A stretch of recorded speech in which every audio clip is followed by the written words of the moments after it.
It's time for Declare Your Independence with Ernest Hancock.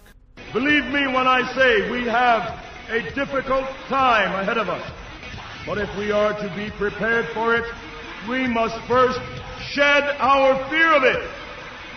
I stand here without fear because I remember that I am here not because of the path that lies before me, but because of the path that lies behind me. I remember that for 100 years we have fought these machines.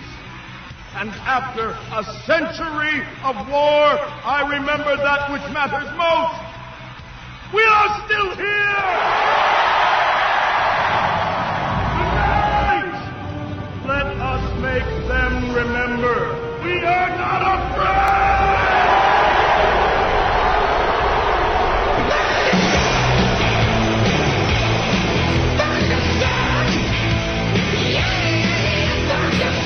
Yeah!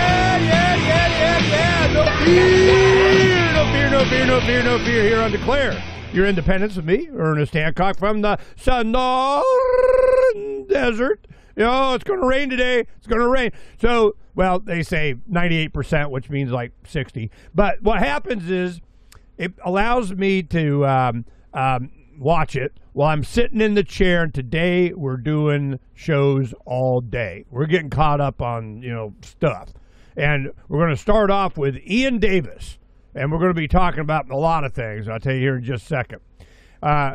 Courtney Turner is they, them, those did it. And then if they didn't do it, they're thinking about doing it. And it was a request by a regular listener and reader and said I'd love it. And so we're going to get introduced to a new guest you'll find interesting. Patrick Wood from Technocracy.news. We got to get caught up with Patrick. Patrick's here in Arizona. We're good friends, and man, it's time to talk to some Patrick again. Then we're going to be talking about some crypto solutions and kind of a theme that I want to get on this, all these Trump crypto things that are going on. I mean, he has his own cryptos. He has his own stable coin. Yeah, I wonder, what percentage of use that's going to get. And that's with Aaron Day. And we'll be talking a lot about Xano and a lot of the projects that we're working on. But we're going to start off with Iain Davis today. Now, Iain, been on before. We got to introduce you to him and find out what makes him tick. But now we're going to pick his brain on what he knows. He's a writer, journalist, author who blogs at IainDavis.com. IainDavis.com. Iain also writes for a number of other independent media outlets such as Unlimited Hangout. You may, know him from there with a lot of the guys. Geopolitics, Empire, Bitcoin Magazine. Iain's work is regularly featured and republished everywhere, including us. The aggregator here, we know us some Iain Davis. Well, of course, he's on Off Guardian, Lou Rockwell, Technocracy News, which is Patrick Wood's site. And they're good friends, and often you can see him with James Corbett, the Corbett Report that we do. I checked, and it's like a decade that James Corbett and I have been doing like every other week for, it's been a long time. I was like, damn, was it that long? I didn't know it was that long. Now, Iain Davis is going to be sharing with us. I wanted to get a bead on this, British ID card. And, Starmer came up and he goes, you will have this card or you, well, neither will you buy or sell. You won't be able to work. And I'm going, man, this is sounding like Mark of the Beast that we have been warned of. And that's what got me kind of politicized, I guess, as I think it was called, Late Great Planet Earth by Hal Lindsey. It was here in the Valley also. And I had the pleasure of interviewing him before he passed. And then it was about Revelation, the whole book. I mean, I was probably, 19 or something. I read that. And I was like, damn, there's a couple of things got to happen. Well, these things are happening. Here comes the, zombie apocalypse. And I'm going, I want to talk to Iain about that, of course. But one of the big things is stable coins. The crypto. Trump has God, it's like almost $1.2 billion in crypto, in different functions. Doing his NFTs, having his own. He has one called USD1, which is a stable coin. Now, stable coins are linked one-to-one with the U.S. dollar. And I'm going, if you're going to have a crypto, why link it to the dollar? I mean, that's kind of what we're trying to get away from. What the hell is going on here? So we're going to find out. Iain Davis. Let's say hello to Iain. Good morning or afternoon, wherever you're at. What time is it there anyway? It's just gone 2 o'clock in the UK. Well, it's like, dark 30 now. I'm early because I love you so much, I'm willing to get my lazy ass up. All right. Oh, well, appreciate it. Thank you. This is what I want to do. Well, one, I want to find out what it is that you think the audience here in America need to know by what's happening there. We get a lot of headline. You don't get it in a lot of the mainstream media, lamestream media. The media so last century, last millennia. What I want to, get from you is what you think are the most important representative news items that are really, there's so much. The Ukraine war, what's going on in Gaza. We have economics. We got they, them, those, telling us, how happy we're going to be without owning anything, and here's our happy shot. So I want to make sure that you tell me what it is that's pressing on your mind. Would you please? Yeah, I think it's the same agenda that we're seeing everywhere around the world is currently being more forcefully put forward at the moment in the UK, but also across the EU as well. And with regards to Ukraine, it's just a very basic propaganda narrative that we get most of the time about Ukraine. There's no really kind of any examination of what's actually been going on there, or what the real genuine situation is, and how that fits into also to the agenda that we're talking about, which is the kind of digital transformation of everything, including government. Palantir's got quite a few big contracts with the government, so has Larry Ellison. So Peter Thiel's Palantir and Larry Ellison's Oracle, and have got big contracts with and Accenture, another big US tech giant, have got massive contracts with the UK government to assist with its so-called digital transformation. But that isn't just happening in the UK. It's happening across Europe. It's happening in the US. It's happening. Okay, wait a minute. Palantir's got contracts with the British government? Yeah, loads. Yeah. Particularly in defence. And it's got a platform called called Palantir Gotham, which is a platform that enables different databases and different IT systems. On the back end, it enables them to be linked together. So Palantir Gotham can read and write to pretty much any digital platform, and it's central to the UK governments and also to the US government as well. It's central to how they're looking at this issue called interoperability. So, and interoperability is just what I've said. It enables various different IT systems to be linked together via things like, in this case, Palantir's Gotham. And they've got software that writes to that system as well. That's called Palantir Foundry, and that's enables the kind of. So if you think you've got in the UK, for example, our driving licenses are issued by the DVLA, the Driving Vehicle Licensing Authority. They issue the driving license, and then you've got your bank card is issued by your bank, your commercial bank, or your card provider, whoever that might be, MasterCard or Visa or whatever. So they issue so they're separate systems. Currently, they're separate systems. So your driving license, although that is biometric ID, it is not linked to, for example, your bank card. Now, the system that they're proposing in terms of digital ID, which is not the brick card, I need to point that out. we'll maybe talk to the BRIC card. The BRIC card is what Starmer said that we will have to work in the UK to start with. To start with, yeah, to start with.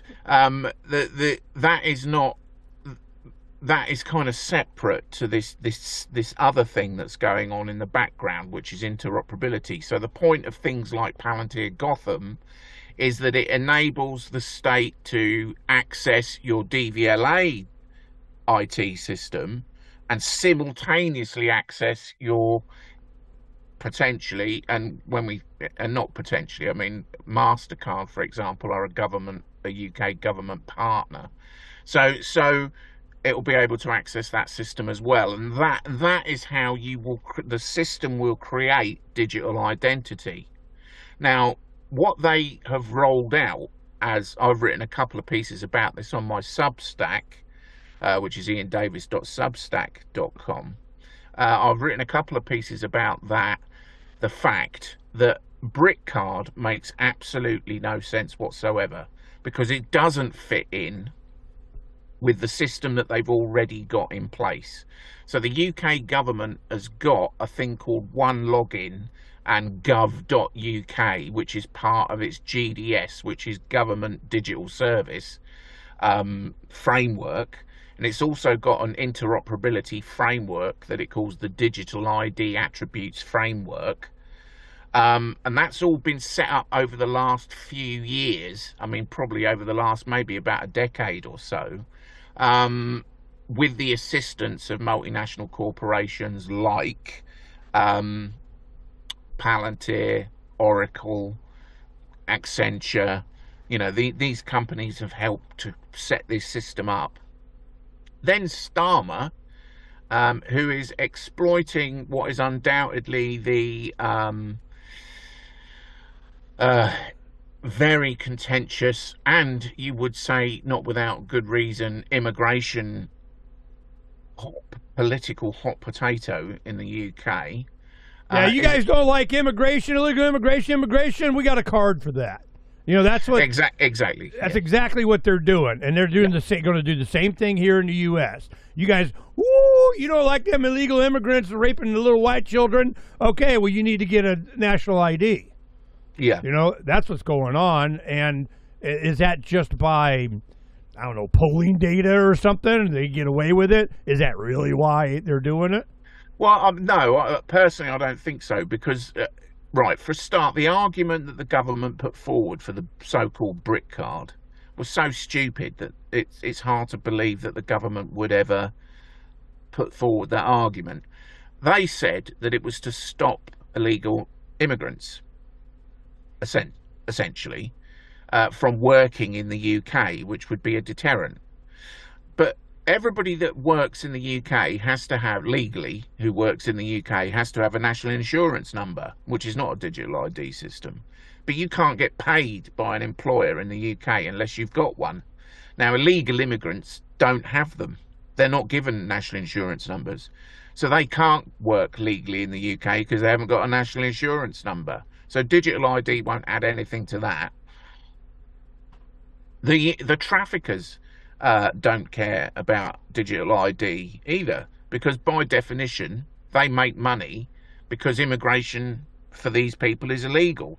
It's because it's illegal that they have a market. Well, if you just they don't care whether about digital ID, and they don't care about national insurance numbers either.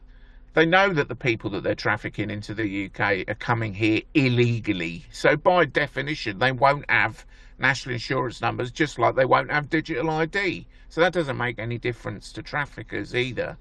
So the argument that they put forward that you need digital ID to work in the UK doesn't make any sense, because, you know, we've already need a national insurance number to work in the UK. So that's just duplication, and pointless duplication. Not only that, the card, well, it's an app, not a card, so it's a digital app. The app itself doesn't fit in with the system they've already got set up.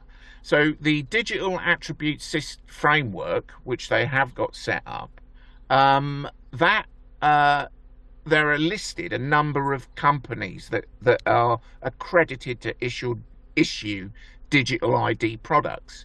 So there's companies like MasterCard, Deloitte, all these different big multinational companies can a part of the they've been given an attribution under or certification under the scheme, and they are permitted to issue digital ID that is system compliant, i.e. it's interoperable. BrickCard's not on that list. BrickCard doesn't exist. It doesn't exist. They've put absolutely no effort into developing it. All the effort that they've put in has been put into this back end interoperable system. BrickCard's got nothing to do with that. Then what is it? When they say you got to have a brick card, it's just pretty. I mean, it's like getting a grocery store discount card. I mean, what is it? It's nothing. What I think is this is what I think. It's to frame the discussion about digital identity. It's to make people think that one app or one card is digital ID. That isn't digital ID, and it's never been planned that digital ID would be one app or one card. This is nonsense. It's to frame the political debate about it, so that people think if they reject the brick card, which it's almost certain that they will, in doing so, they will have rejected digital ID, and therefore will walk blindly into the real digital ID system, which has got nothing to do with brick card. The real digital ID system is already in place. We just need to adopt, so we would have for example, we would have our driving licenses updated, or we'd have new bank cards issued, or we'd have new gas payment cards or whatever issued, which would be interoperable with the system, because it is the system, the interoperable system, that creates your digital ID. You don't actually need a card or an app that you agree to create your digital ID. That is not how the system works. That is not how the system has been set up to work. So BrickCard to me is, I've written about it, I just said it's a bait and switch psyop. It's to get people talking. At some point, people have got to accept this new system. So it's to get people talking about what they think digital ID is, to protest against it. So working within that kind of Overton window that has been set for them by the state, to protest against it and chuck it out, and probably chuck the Labour government out as well at the same time. And so that some new political party comes in, probably in the UK that might be the Reform Party or the Conservatives. It's looking more likely it'll be the Reform Party. Will come in and say, we're not having any of this government issued digital ID. We'll get rid of that. We're not having that. That'll probably assist them to win the election. And then the actual real digital ID system will just carry on and roll out unabated. So what the debate, the political debate does in the UK is allow people to be misled into imagining what they think digital ID is, and if they can get the population to accept a digital ID app, then that would be great. I mean, that's simpler. So they would, they're going to go for it. The public are going to go for it. We'll run with the digital ID app, but the public are not going to go for it. They're not going to go for a digital ID government issued digital ID. Why wouldn't they? What history do we have to draw upon for that? Right. So the only time the UK has ever had a government issued ID was during the First and Second World War. They had one in 1914 to 1918. In 1919, they immediately got rid of it by massive public demand. They had another one during the Second World War, and the public again insisted that the government got rid of it, and that eventually went in 1952. Tony Blair, the last, well, not the last, but the Labour government tried to introduce one in the sort of the 2005 to 2010, and the British public wouldn't have that either, and he ended up losing an election, not because of that, but certainly that was a factor that played into it. So the British have never accepted a government-issued digital, in this case digital, but even a government-issued ID card. The British are very resistant to that idea. Why? Well, because they see it as unnecessary government overreach and interference in their lives. I don't know, man. In the UK, so. there's a whole bunch of government overreach that's tolerated, and I'm going, but no, not the digital ID. Oh, yeah. That'd be wrong. I mean, I'm like, so much is accepted in Europe and the UK that wow. I mean, why wouldn't you expect them to roll over when you can't work if? I mean, I'm just wondering. And then how would they resist? They just complain really loud in the streets? I mean, what is the resistance? How does it manifest itself? Well, that's another thing why I think they put the brick card out, because they want people to think that resistance comes through political channels, that you resist it by electing a government that's not going to impose it on you, or you resist it by protesting in the streets, as you just said. That's not how we're going to resist digital ID anywhere, not in the US or anywhere. Hey, you're not going to vote yourself free. I mean, no, you're not. You're not. The only way to resist it is non-compliance. But if you're going to not comply, you need to know what it is you need not to comply with. So unless you do, you won't know that you're complying with it. You need to know what it is that you choose not to comply with. You're not going to do it through political means. This is SDG 16.9. Digital ID. It's a global governance agenda. It's got nothing to do with government. Government. There you go. What it's told. I mean, it's SDG 16.9 to provide ID. What the UN said, legal identity to everyone on the planet. But the body that was tasked with setting up achieving that SDG 16.9 ID 2020 when it was set up, was based on the premise that would be digital ID. So for since 2015, before even earlier, 2012, when ID 2020 first started pulling itself together, which includes multinational corporations like Microsoft and IDEMIA and people like that, they were focusing on digital ID. The UN then subsequently brought out SDG 16.9 and just said legal identity. They didn't mention it was digital ID, but that was already been decided that it would be digital ID. I mean, more recently, the UN has kind of come out of the closet and said, we want digital ID and we want it to be linked to everybody's bank accounts. I mean, they've just come out and said it now. Right. So, and I mean, I think.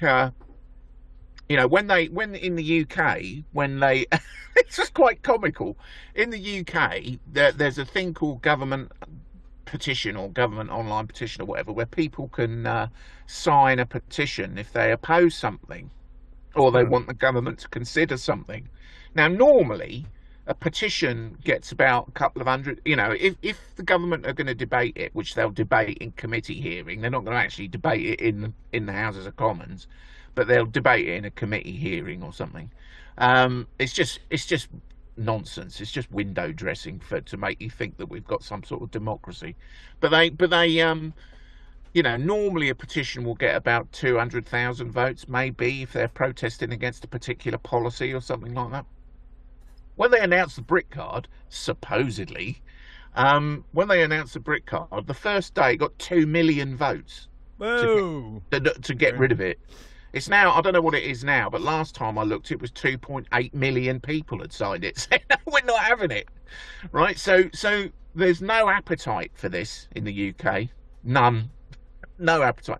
The only people that are on board with it are the Parliamentary Labour Party and people like the Tony Blair Institute, who is bankrolled by Larry Ellison, by the way. So there is no appetite for it in the UK. But I mean, personally, what I think is the government realises that they realise that there's no appetite for digital ID in the UK, and that it would be very difficult to impose it on the British. So they're not going to be able to impose it on us. So they need to get some sort of dialogue going that will enable them to introduce it, because it's coming everywhere.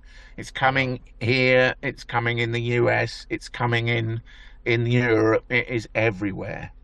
Now, so how are they going to do that? How are they going to cajole us into this system? Well, one of the ways they can do it is by announcing some sort of Mickey Mouse fake ID and get us to debate that, and get us to either accept or reject it. I mean, obviously they're hoping we'll accept it, because that would be the easiest path. But I think they know we're not going to.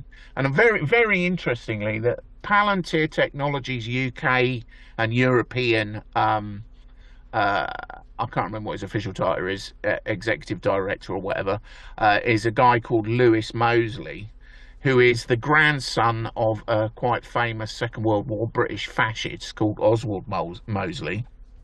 Very, very powerful kind of establishment family. I think he might, I don't know whether he's a baron on, he might be, I don't know. But Lewis Mosley did an interview publicly announcing that Palantir aren't supporting the rollout of the brick card, and made quite a big deal out of saying that Palantir aren't supporting it. So your option is, and this is the way this is whole being framed, it's just a classic setup. The option is accept the brick card, which would be, the government stamping its authority on your head, which is not something that the British are going to go along with, or, the saviour comes along to save you from this travesty. In this case, represented by Lewis Mosley and Palantir. So they won't stamp digital ID on you. They'll just help the government digitise its service, which they've already done. This system is already there and waiting. Right. Okay. So, let me inject here. I want to make a direct comparison to what we experienced here in Arizona. In early aughts, 15 plus years ago, there was a big political issue here in the United States of RFID IDs. This technology, that you got a chip that's broadcasting, or it gets zapped every time. It's like how they steal your credit card information, this kind of stuff. Well, it was such a big deal. Here in Arizona, they had Janet Reno was Attorney General under the Clinton administration, and one of her U.S. assistant attorneys was a woman named Janet Napolitano. She came to Arizona prosecuting anybody with a gun, militias, and dissent, and you're not allowed, and we're going to go get some. Well, then she became Attorney General. There's election fraud is a thing. I'll just say it. I mean, especially in Arizona, that's one of the key fights I've had. Well, what happened is she became Attorney General. Then she became governor. Then she became head of Homeland Security. Then she became head of the university system in California. So we just got to get right to the root, get the young'uns. So during that process, there was consternation because she's, of course, Democrat. Then you had Republican-controlled House and Senate here in the state legislature. Well, the national ID thing was really amping up. You're going to get your RFID, we want RFID you, like they were doing with the brick card thing, going, you're going to get this. As they did that, we were covering that, and I, went all Ian Davis on them and, found out, a bunch of stuff. Well, what happened was, shiny object, RFID, they're introducing legislation, the Republicans in the House and Senate. No, never. We're never going to protest and people and signing petitions. We're never going to do it. All the while, they already had something called the Western Hemisphere Travel Initiative. And what it was is now it's linked to your driver's license. It's got a little gold star or something. It is your Western Hemisphere travel card. You know, you can go to Mexico, Central America, Canada, that kind of thing. It was a Western Hemisphere thing. It's sneaking in a little bit. Well, we're saved. We stopped RFID ID cards. They already had it. This is it. This is exactly what it was. They had an RFID component to this. They just scan you. Boom, you're going in. We got you covered. Western Hemisphere Travel Initiative was already in place. So you're going, okay. So them saying, we're all saved because we don't have to have a RFID card really was BS, because it was a distraction. They already had it. So this is what I'm feeling is happening in Britain. They're doing RFID kind of noise or ID card, whatever, and they already got it. So when you're saying it doesn't really do anything, it's the same. It's a psyop. There's something else going on. Yeah. What is it? Yeah, I mean, it's the same thing in the States when they announced, the Trump administration announced the real ID card when I can't pronounce her name. It's Nome, isn't it? What's the woman's name? The Secretary of well, anyway, when they announced the real ID, Kristi Noem or whatever. Kristi Noem, that's it. When they announced the it might have been real ID, but it was an RFID component, same thing. Yeah, I mean, what they did there, is they say things like, the facial recognition that's on the real ID card won't be machine readable. It won't be in a machine readable format. It's not a digital machine readable image, is what they've said. Except what does that mean? There are systems like the TSA system, I think it's called CAT2 system, that converts that image into a digital format, a machine readable digital format. So that the real ID card, it's got a picture of your face on it, and the government, I think the Trump government said, yeah, well, it's not going to be it's not a biometric digital ID photograph. No, not on the card it isn't, or on the app it isn't. But if you go through a TSA, or if you go through a checkpoint, then that can be converted via software such as things like Palantir's Foundry into a biometric digital ID marker. So you've got companies in the US like Clearview AI, who specialise in facial recognition, who in the UK, Clearview AI currently they're under some sort of under legal pressure, because what they've been doing is, because obviously not everybody's face that is captured on facial recognition is already in a database. So even if they can't match it to facial recognition. Will later. What they've been doing, because so this is for people obviously that haven't been arrested. So if you've been arrested in the UK in the last 5 years, your face will have been, you'd have had a photograph taken, and that face will be in Clearview AI's facial recognition software. If you haven't, it's not. So where are you going to get the face from? Well, what you do, and this is what Clearview AI were doing, was hoovering up data from everything, from Facebook, Twitter, anything you posted online. It was just scraping all that visual imagery, matching it to ID, so that then it can feed it into its system. Now, that in the UK, that was deemed illegal, because it was in breach of general data protection regulations, GDPR. So that was deemed illegal. In the US, Clearview AI have been doing this for years, and they've got contracts with the FBI, many different local police forces and law enforcement agencies. And, so the facial recognition cameras that are springing up at a rapid rate of knots in the US quite often will have software on the back end like Clearview AI that is able to match people whether or not they've given their consent or they've got any kind of criminal history that might have put their face in the database in the first place. So this is going on everywhere because, as I said, it's a global governance policy agenda. So it's the question about resistance is that if you understand this notion of interoperability and how these software systems are supposed to work in the background, to link everything together, then what you really need to do is minimize the use of digital ID and minimize the use or the need for any kind of identity exchange of information.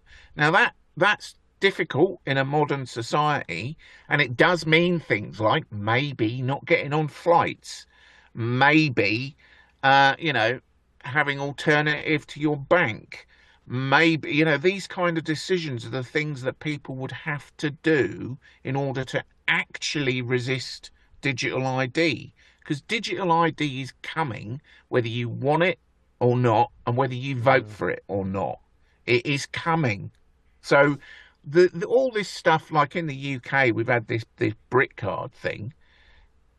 It's nonsense. It's just to frame the debate around digital ID, to make people think that something like the brick card, or in the US, real ID, is digital ID. And if they get rid of that, they've got rid of it. No, that is not digital ID. That is not how it works. And it's not how the systems have been set up to operate anywhere. So it's not how the system works in the US, it's not how it works in Europe, it's not how it works in Russia or China, where they've got the same systems rolling out. In Russia, it's called, I was talking to somebody that went to Moscow recently, and they said just everything is, you pay with your face. It's facial recognition to pay everywhere. So it's happening everywhere simultaneously. So the idea that we can avoid it by protesting against a card or an app is nonsense. We can't do that. That is not how resistance is gonna appear. Resistance is gonna be, and I was talking to somebody else the other day. I said, we're looking at something like a generational struggle against this oppressive digital gulag. There has been some inspiration,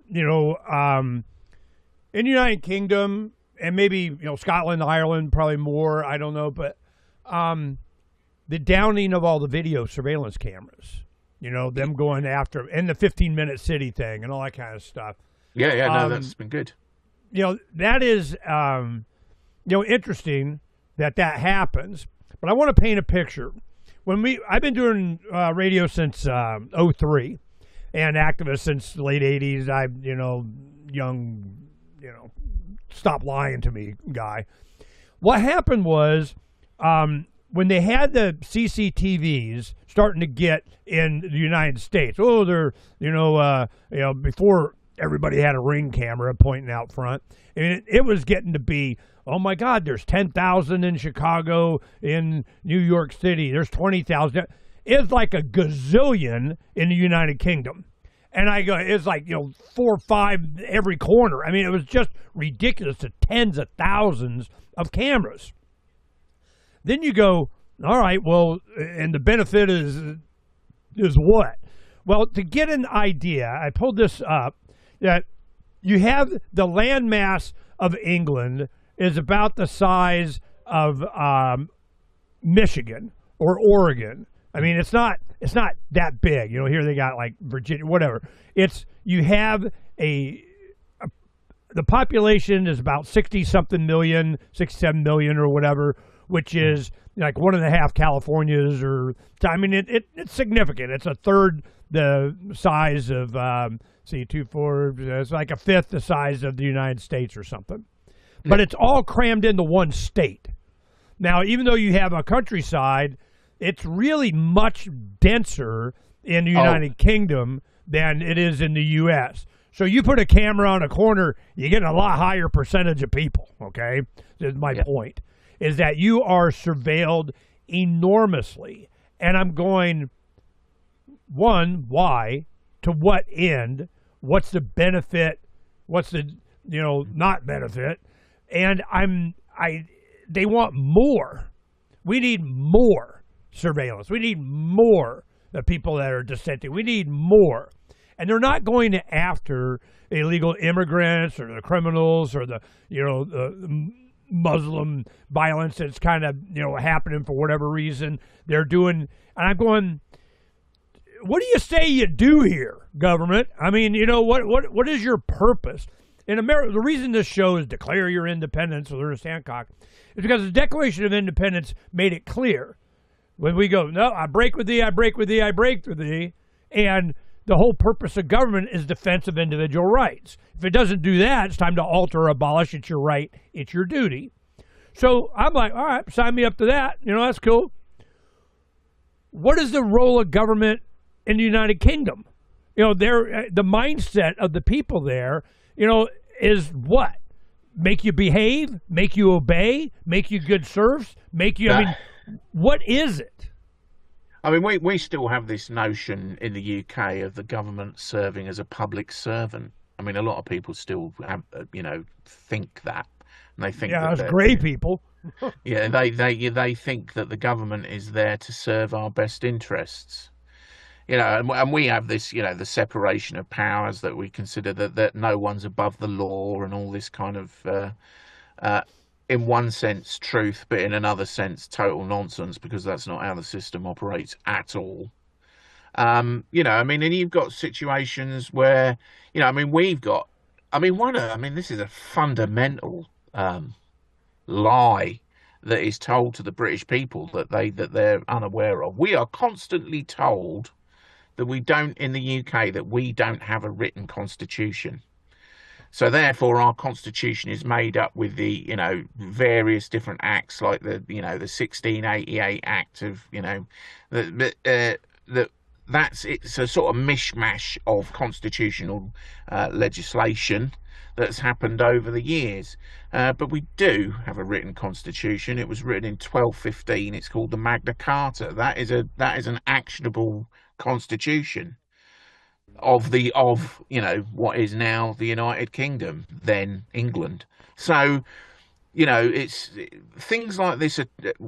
We are ruled by deception, I would say, but our view of the government is very much that it serves us. And then occasionally something comes along like Starmer's, we're going to stamp this brick card on your head, and people bridle against it and go, no, you're not. Well, that's not happening. And interestingly, when Lewis Mosley was interviewed about, Palantir aren't going to support the brick card, the guy that was interviewing him, quite a well-known British journalist, guy called John Pienaar, said that he knew that ministers, and he's the kind of guy that would know what private conversations ministers have, said that they didn't think that the British would ever accept digital ID. They'll never accept it. So based on that, we then get the brick card announcement.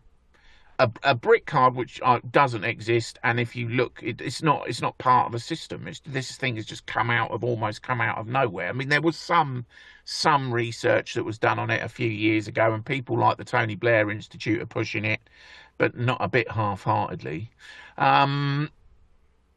So this is about a deception. It's a psyop to get us to believe what we think digital ID is, and to therefore be cajoled into accepting a system that is actually digital ID, but we'll think, well, it's not issued by the government. I mean, the same situation, is happening in the US. Yeah, you've got private companies like Ademia who have got partnerships the world over with other companies like Clearview, like Palantir, like, other governments as well, that are writing the software and have got control of the back end of the hoovering up of data in the US from things like the Real ID. So Real ID is just one component of a network of cameras and digital recognition and biometric digital ID systems that are rolling out everywhere, including in the US. That to will what end? Why? It serves what? Well, to control the population, to control what we do. Because ultimately the point of it is, I mean, they use arguments like it's for your safety. Right. Or it's They're not saying that. Yeah, or it's for tackling immigration or fighting crime, or it's blah, blah, blah, blah, blah. None of which is true. It's all about controlling our behavior. Okay, now, do you think a lot of these problems were created to be able to justify doing this? I mean, either created or intentionally. exploited.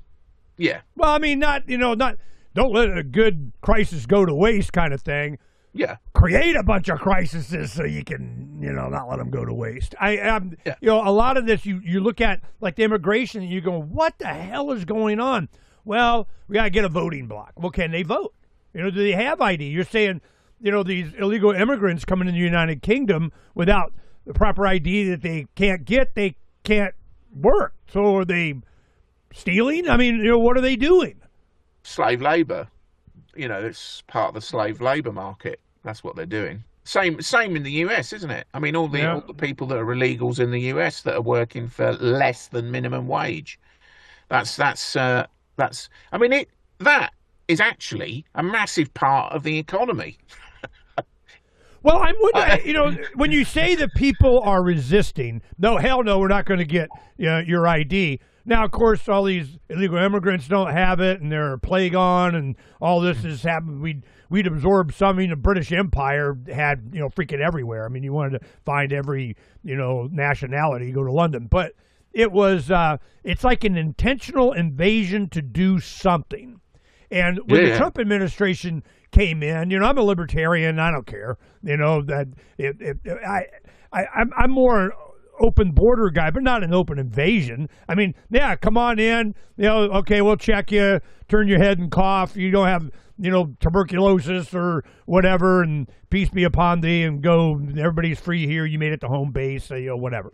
But it gets to where you have a country with a border, and it's just an invasion intentionally to change the demographics, to change the voting. There's always some insidious. It's not because they love you. I can guarantee you that. Okay. So what they're doing, well, don't you have a heart for these people that oppressed of boat people of whatever? What you bigot? I mean, it's just, I'm like, whoa, who are these people? What is their ultimate goal? Why are they doing this? There is something else going on, and if they have to create opposition to something so that they can usher in something or justify they're fixing it for us because they love us so much, there has to be an ultimate goal. That's why I wanted to talk to you. I'm going, come on, man. Where's your tinfoil hat? There's got to be something that they're really, really, really doing, Yeah. And I'm going, what is the really, really, really doing? How does that look 10 years from now? What do you say they do here? I need to, because it's coming here. I mean, we're doing it. Okay, I want to make this one statement. When COVID happened in America, everybody around the world got an education on our system. A lot of people didn't understand. Well, it's a national Dr. Fauci, Obama, Trump said, warp speed of make you do it, and then a lot of states go, nah, we're good. We're not going to do it in this state, and this state, and this state, and mandates of no. Well, of course, you had the blue states and, how much government they can get and how many jobs they can give to their cousins and so on. But so government grows in their scope and all that kind of stuff. But around the world, they're looking at, wait. I thought it was United States that they, the dictates from on high in Washington said. And they found out there's, individual states. It's a small U states of America, and they were like, whoa, we just got a civics education on America.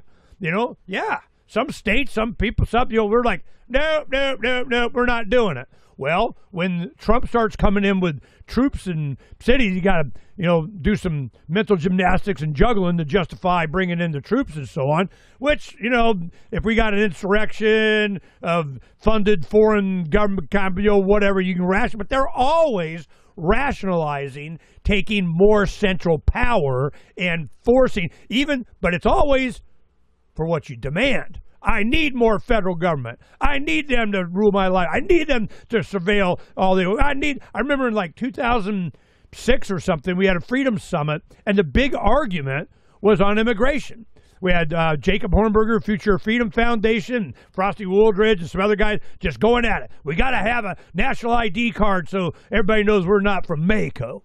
And they go, hey, man, if you do that, you're going to go down the dark side of whatever. This has been orchestrated over a long period of time to an ultimate end of control. Control to what? What? I mean, why do they need control? Just to make more money? To eliminate dissidents? What? Don't ask me. I mean, I just cannot. I mean, it's very difficult to get into the mindset of somebody that wants to control somebody else's life, isn't it? Why? Why do you want to control somebody else's life? Especially mine. What do you care? We are unfortunately ruled by people who are very much of that mindset. Indeed, you would argue that in order to want power, why would you want power? Power to do what? Power to tell other people what to do. Why? Why do you want that power? And I would suggest that the people that do want that power are by definition the people that shouldn't be allowed to have it ever. Right. Because you're the wrong people to have it. If you want the power, you're the wrong one to have it. I mean, I remember, it was quite ironic, really. I spent some time in Africa a few years ago, and I ended up in a village, and I ended up talking to a tribal leader in a village. And he didn't want to be the tribal leader. He really didn't want to do it. It was onerous, and he didn't like it. And I said, well, how come you're the tribal? I said, how come you're the tribal elder then? How come you're doing this? And he said, well, what had happened was he built a water irrigation system for his mum, right? And everybody else in the village went, oh, that's really smart. That's excellent what he's done there. Right, you're in charge. And he went, I don't want to be in charge. I said, tough, you are. So I mean, in that sense, he's the perfect leader. Because he really was a public servant that was doing what he was told. Right. So that's kind of thing that isn't happening in our society. What we've got instead is people that want power because they like having power. But one of the things that I've got a new book coming out at the moment. And one of the things that I'm saying in that is the government is not in charge. The idea that we've got that the state is represented by, and I mean that the big state, as in, in your guys' case, the federal government, that it is leading and it is in charge, or that Trump, in your case, is the leader, or in our case, Starmer is the leader, I would say that's not true at all. What they are representative of is a global network, a public-private partnership of global corporations, and government really's role within that is to create what the public-private people like the WEF would call the enabling environment. Well, the enabling environment is just the policy framework that you create so that private corporations can do whatever they like. That's pretty much what's happening. I mean, Trump recently, he's announced this concept. I don't know whether you've heard of it, freedom cities in the US, which are effectively special economic zones, which means that companies like Anduril and Palantir and Oracle can set up their own sort of mini fiefdoms where they're outside the jurisdiction of the federal government. That's what the idea of a freedom city is, or special economic zone, of which there are thousands, by the way, around the world.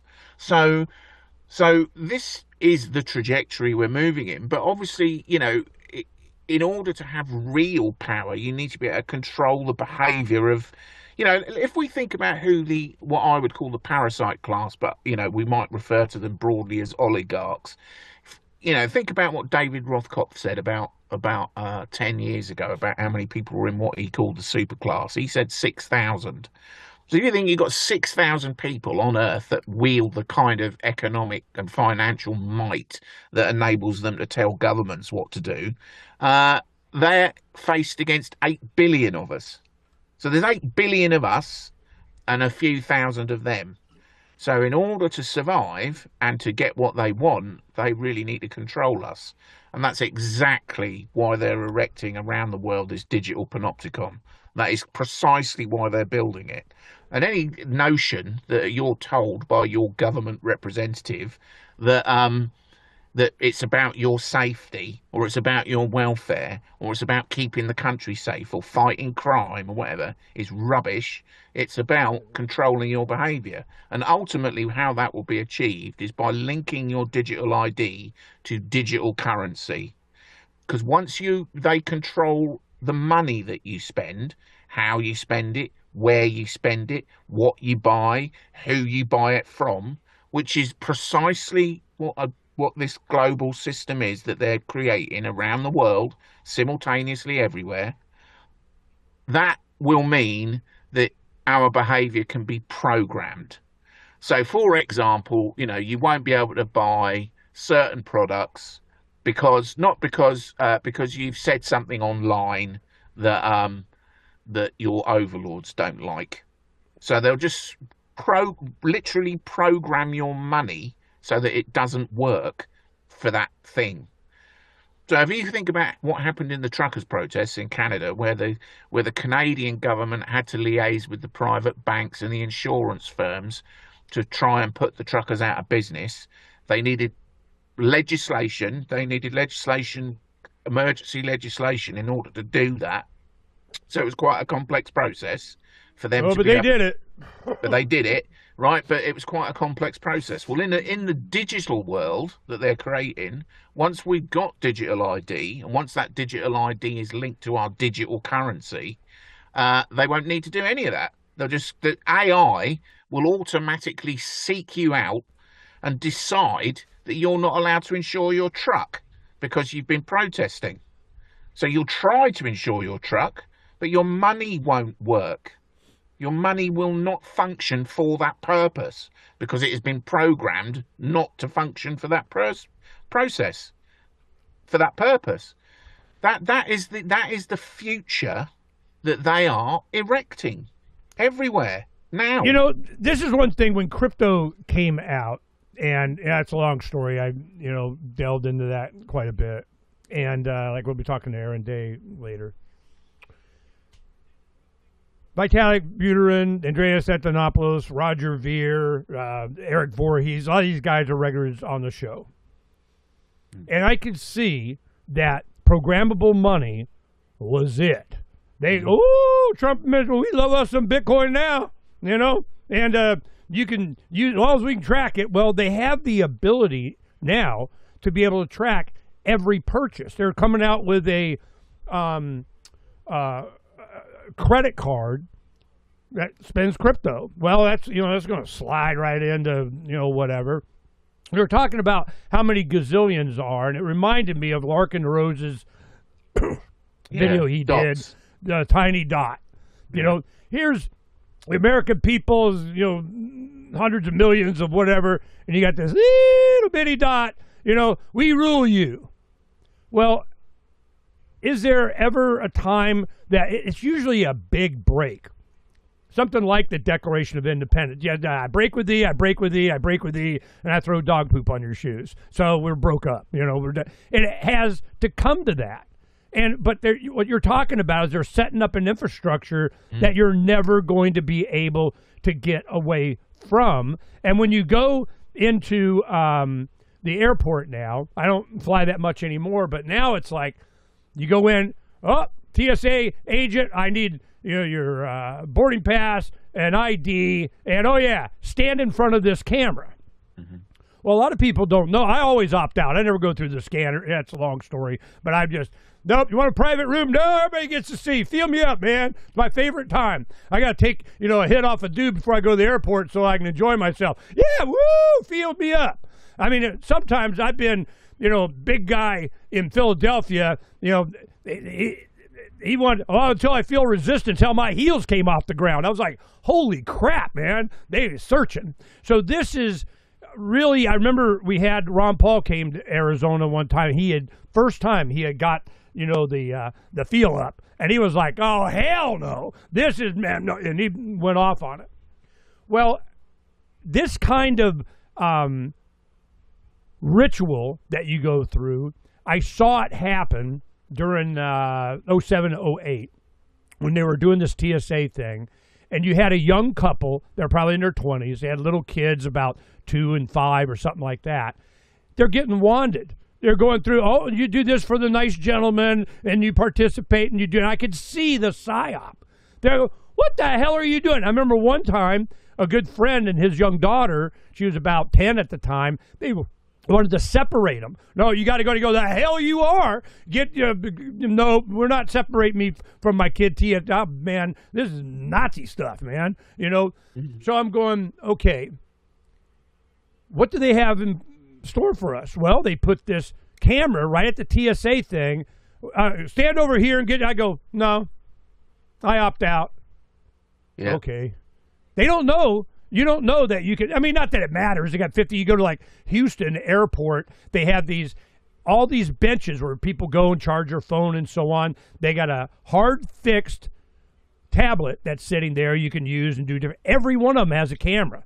No matter where you go, they're watching everything. And this was a decade ago, 15 years ago. It's getting to where you can't go anywhere, but it's conditioning. It's that generation. Yeah, you give up your kids. Yeah, you just look into the camera. Yeah, it's so incremental and with an excuse that here it comes. And one thing I wanted to show people, they come up with this thing called WorldCoin. Now, this was, what's his face? Whatever, it doesn't matter. They come up with this globe, and you look into it. They do a retina scan. Now you can trade WorldCoin around the world, and you got your ID. This is it. Something wicked this way is here. It ain't coming. It's already in place. So all of this psyop stuff that they're doing with Starmer is just. I want to hear him, tell us. Let's just do a couple seconds. In Britain, it's illegal migration, and I suspect that may be the same in a number of other countries. For too many years, it's been too easy for people to come here, slip into the shadow economy, and remain here illegally. Because...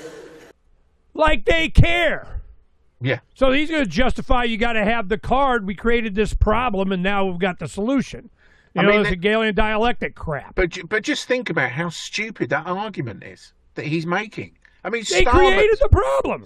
But not only that, Starmer is a former barrister. He's a former head of the CPS. He's which is the Crown Prosecution Service. He is not a stupid man, right? That argument that he's presented there is idiotic. Just think about what he just said. Too many people can come here and work illegally. Illegally is the key there. So what difference does it make whether you issue them a digital ID if they're here illegally? It's just the argument is nonsensical, which made me think, right, well, what's going on here then? Because obviously the argument's idiotic, it's stupid. Because people that are here illegally won't have digital ID. But they haven't got national insurance numbers either. They can't get a driving license. They can't get benefits. They can't do any of that because they're here illegally. So it's unless they get the ID. Well, yeah, but the point is, it's only going to be issued to people that are here legally, not people that are here illegally. They're not going to get a brick card if it existed, which it doesn't. They're not going to get one, right? So what's the, how is it going to stop them coming here if they're not going to be the ones that have to have the brick card? Because they haven't got any other form of legal ID in the UK either. I don't know how many people it is, but let's say it's 1 million people in the UK. Let's say it's a million people that are currently in the UK illegally. None of them have got any legal identity. None. Because if they did, they'd be known to be illegal immigrants, and they would be probably put in a legal detention centre. So then it's just a stupid argument. Is there any deporting? Are they rounding up anybody? Are you doing the ICE thing? Well, they're the criminals? I mean, so they say. The last government tried to get together a deportation agreement with Rwanda, so people would be deported to Rwanda, until they figured out that things like the European Convention on Human Rights won't allow that to happen. So, which is another point, they want to get rid of the European Convention on Human Rights in the UK so that they can do that kind of thing. So we had the Brexit referendum. I mean, the deception and the it's just layer upon layer. So we had the Brexit referendum in 2016, where the British people supposedly voted to leave the EU, and which happened, on paper, that's what happened. Yeah, but they kept the euro. Apart from every single statute that was on the European statute books got copied over into British law, which means that things like our compliance with the European Convention on Human Rights, which is inbuilt into EU legislation, that also got maintained in the UK. So it's very difficult to see what Brexit was supposed to achieve in terms of our compliance with EU regulations, because it's all on the EU all that EU statute is on the UK statute books, and none of it's been removed. So it's just it's a psyop. I found the part where he starts talking about. Let's listen to this for a minute, because it was the arrogance of how he was saying this. Today, I am announcing this government will make a new free-of-charge digital ID mandatory for the right to work by the end of this Parliament. Let me spell that out. You will not be able to work in the United Kingdom if you do not have digital ID. It's as simple as that. It's as simple as that. It's as simple as that. So saith me. And that prompted 2 million people in about the space of an hour to go online. Will that have any impact? Go online and tell him to shove it where the sun don't shine. Well, here in America, it's like we're controlled. I mean, I'll say it. The Israeli lobby, they control. They got Congress, Republican, Democrat. They don't get whatever the hell they want. And it's going to take an abandonment of a lot of these I don't know, fait accomplis. The expectation they're going to do it because they're going to do it because they can do it. And this is one thing I always go, who are they, you conspiracy nut? Well, that's a good question. There are those that just want to be left alone, and there are those that just won't leave them alone. That's who they, them, those are. You want to know who they, them, those are? They're the ones that won't leave me alone. And it is these governments. And it seems like, you got to put your anarchist hat on. It doesn't mean no rules, just no rulers. I go, look, wait. What do you say you do here? What was the original contract? What was the deal? What was the Declaration of Independence all about? And it's like they're violating everything, but they got to give you a reason. And the reason is, we shipped in all these freaking people that are doing kind of, that's a problem, right? Well, we got an ID for you. Like it was on purpose. And then you have here in America, you got the USAID money and Soros and all them. What do? They make sure they put in the county attorneys, because they're the ones that actually do the prosecutions on, in our criminal justice system here. You got a guy with a shiny badge you wanting to, take care of business. It's usually a county thing. So I'm going, it's a guy that shuts down your business. They got the health inspector guy. They, come at you with whatever the hell they can do. So I'm looking at this, and it's a psyop. this whole thing is to get us used to the idea, like you say, debate it so that we can enact it and do it because we're doing it anyway. It's like they always want to make what they're already doing legal. You know, see, it's legal. We're already doing it, but now it's legal. And I don't see anything but a bunch of 1984 Orwell stuff coming. I mean, people gotta see this is happening. And when you go back in time, biblical, you go to the book of Revelation, you will get the mark of the beast, and you will neither be able to buy nor sell or work or anything else unless you got this mark. And I'm wondering how, Christendom is going to be going, okay, because it's convenient, Well, that's it. That's it, yeah. They try and make it inconvenient, which is what they did with COVID. Well, you can't this and you can't. Okay, I won't do that. Well, but you have to. No, I'm not doing it. I'm not getting your shot. I'm not wearing your mask. I'm not. And that's when a lot of people around the world kind of got the idea of the individual states in America still had kind of a rights protection of their citizens, their residents against this federal government thing. Well, of course, now they're, championing that all the time now, if you got Trump coming in with troops to, quell the crime in Chicago kind of deal. And these discussions have to be had, but in the light of understanding what are we up against, Iain, this is just symptoms of a much larger thing. What?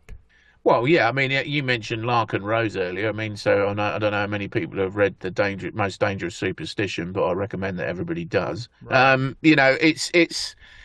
It's authority, isn't it? It's the notion that we somehow ceded our sovereignty and our authority to somebody else, which there doesn't seem to actually be any kind of actual social contract where that was done. Government is formed, in one way. It's formed by force. There is no social contract. Government is formed when people turn up and say, do what we say or else. That's it. There isn't any legitimate authority in government. I mean, even things like constitutions. You might want to think what people like Lysander Spooner have written about constitutions. Maybe go and read some of that information and see what you think about how constitutions, well-intentioned as they may be, what purpose they actually serve.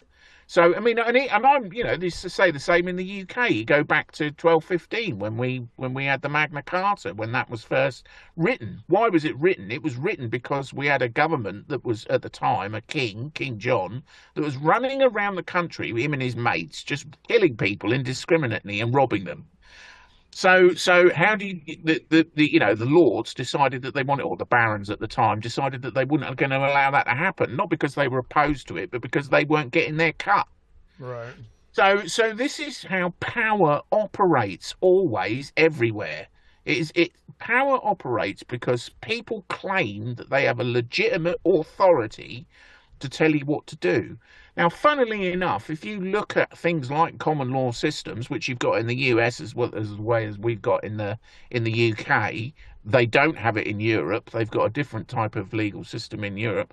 If you look at the basis of that, if you consider what equity is and what that means and how decisions should be made lawfully, then actually when you start examining it, even in the legal systems we've got, there is no authority. It doesn't exist. So how do you impose it? That you've only got one option. You impose it by convincing people that it's real. That's how you do it. Because the moment people realise, actually, no one's actually got any power over me other than the use of force. They haven't got any power over me. I could go back to that point of being a sovereign individual that makes decisions for myself and no one has power over me. I could live my life as an honourable human being and not cause harm or loss to anybody else. And in which circumstances, no one has got any right on this earth to tell me what to do. Now, that doesn't stop them. But it doesn't stop them. But it doesn't stop them because so many people are convinced that this thing that they say they can exert over everybody exists. It's only that they are convinced that it exists, that it works. If they're not convinced that it exists, if they come to the realization that it doesn't exist, then that's the end of their game. So I mean, with the rollout of the things that we've been talking about, digital ID and digital currency, there is a massive push on at the moment. They're in a rush to get this stuff in place. I mean, they've been building this infrastructure for quite some time, and it seems clear to me that 2030 is some sort of, in their mind, I don't know whether they've met in some sort of weird... That's when the mothership comes or some crap. I don't know what they're waiting on. But 2030 has been set up in their minds as this pivotal moment where everything has to be in place. And they are pushing and pushing and pushing to get it all set up by 2030. Now, you know, it is true, going back to what we said, that, you know, at the moment, the way that the government exerts force over you is by sending somebody around to, you know, remove your license or to put you out of business or to, you know, reduce your benefits or to arrest you because you looked at a meme.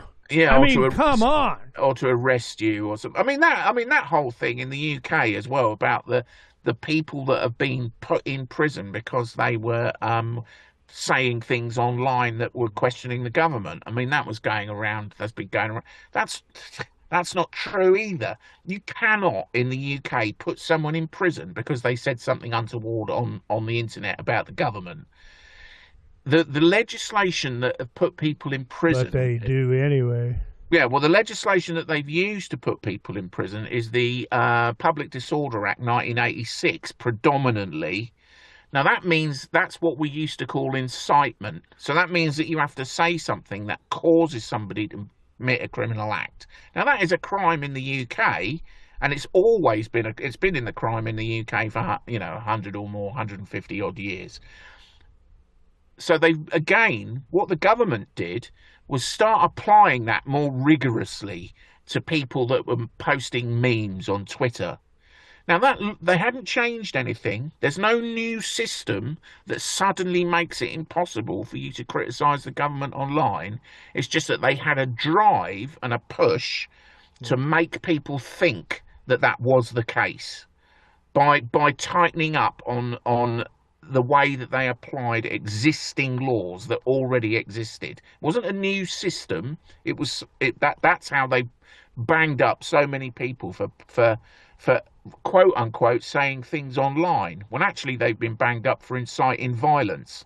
So you know, this is, which has always been a crime. So you know, and you know, arguably rightly so in some respects. I mean, you could go back to, I mean, this is another crazy thing. If you go back to people like Sir John Stuart Mill, who talked about the difference between legitimate and illegitimate harm, we had that debate and put it to bed and settled it in common law jurisdictions 150, however long ago it was, 150 But it didn't years address microaggressions. Yeah. I mean, can you imagine John Stuart Mill? So, well, you know, it's very difficult to kind of put this stuff into context until you realise, hang on a minute, you know, why are they going for this? What is so important that they push ahead with this draconian digital control system? They got a schedule. They've got a schedule. They've got a schedule for some reason, and I don't know why 2030 is such a pivotal. Well, other than the fact that that's what the UN decreed. But I mean, why that number? Why pick then? I mean, if you look at Agenda 21 is the agenda for the global governance agenda for the 21st century. So by the end of the 21st century, we should, according to Agenda 21, all be living in centrally controlled human settlements and not allowed to go into protected areas. Livestock. So they want to pen us into the human settlements and then fence off the protected areas so that, you know, oligarchs can have a lovely life. That, I mean, in a nutshell, that pretty much seems to be what they're aiming for. So to get us there, obviously people are going to resist being penned into gulags. So how do they get us in the gulags? Well, they could say it'd be more convenient and it'll be nice to live in the gulag. You'll have virtual reality to keep you entertained, and it'll be lovely. So you can go and live in the gulag. But by the way, you can't come out. Well, right. Well, a lot of people are going to resist that, just as millions of people have resisted it when Starmer said you won't be able to work in the U. I mean, that was another point as well. He said you won't be able to work in the UK without a digital ID. Well, nearly 3 million people at this point have signed a petition saying they're not going to accept it. So let's say they don't. Let's say 3 million people in the UK decide that they're not going to have digital ID. According to Starmer, they will be automatically rendered unemployed overnight. So that is 3 million workers in the UK who are suddenly unemployed, and they're all on welfare benefits, and they're not contributing anything to the economy. That's not going to happen. But this illegal immigrant will get a card, and he's got your job. Yeah, but they're headed. So going back to the Agenda 21 thing, that's what they want to do. They want to get us penned up into these human settlements. So the whole push for digital ID is to, instead of, because obviously if you erect fences and walls and things like that, people tend to push them over. But if you can geo-fence them, i.e.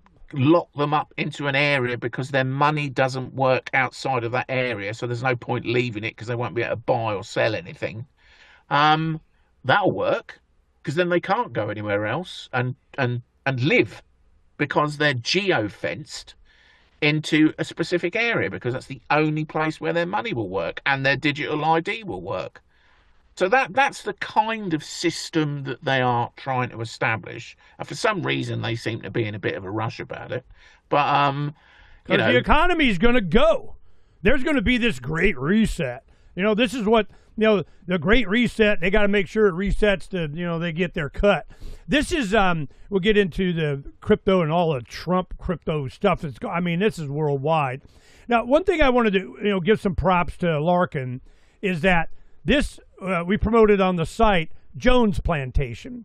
What it was about is the democracy. It's got you can vote. We're gonna vote for a master. You get to pick your master. Don't you feel better? You're gonna have a master, but man, you get to pick them. That's okay. That is what is going on. I encourage people to watch the Jones Plantation. Larkin Rose wrote that and did really a good job at explaining the point that he's making. This democracy thing. Well, that's just a justification. You got to vote, didn't you? You didn't vote. You need to vote. You got to vote harder. You're voting wrong. You got it. Now then you have what UKIP? What's his name? Nigel Farage. Yeah, Farage. He's coming out going no.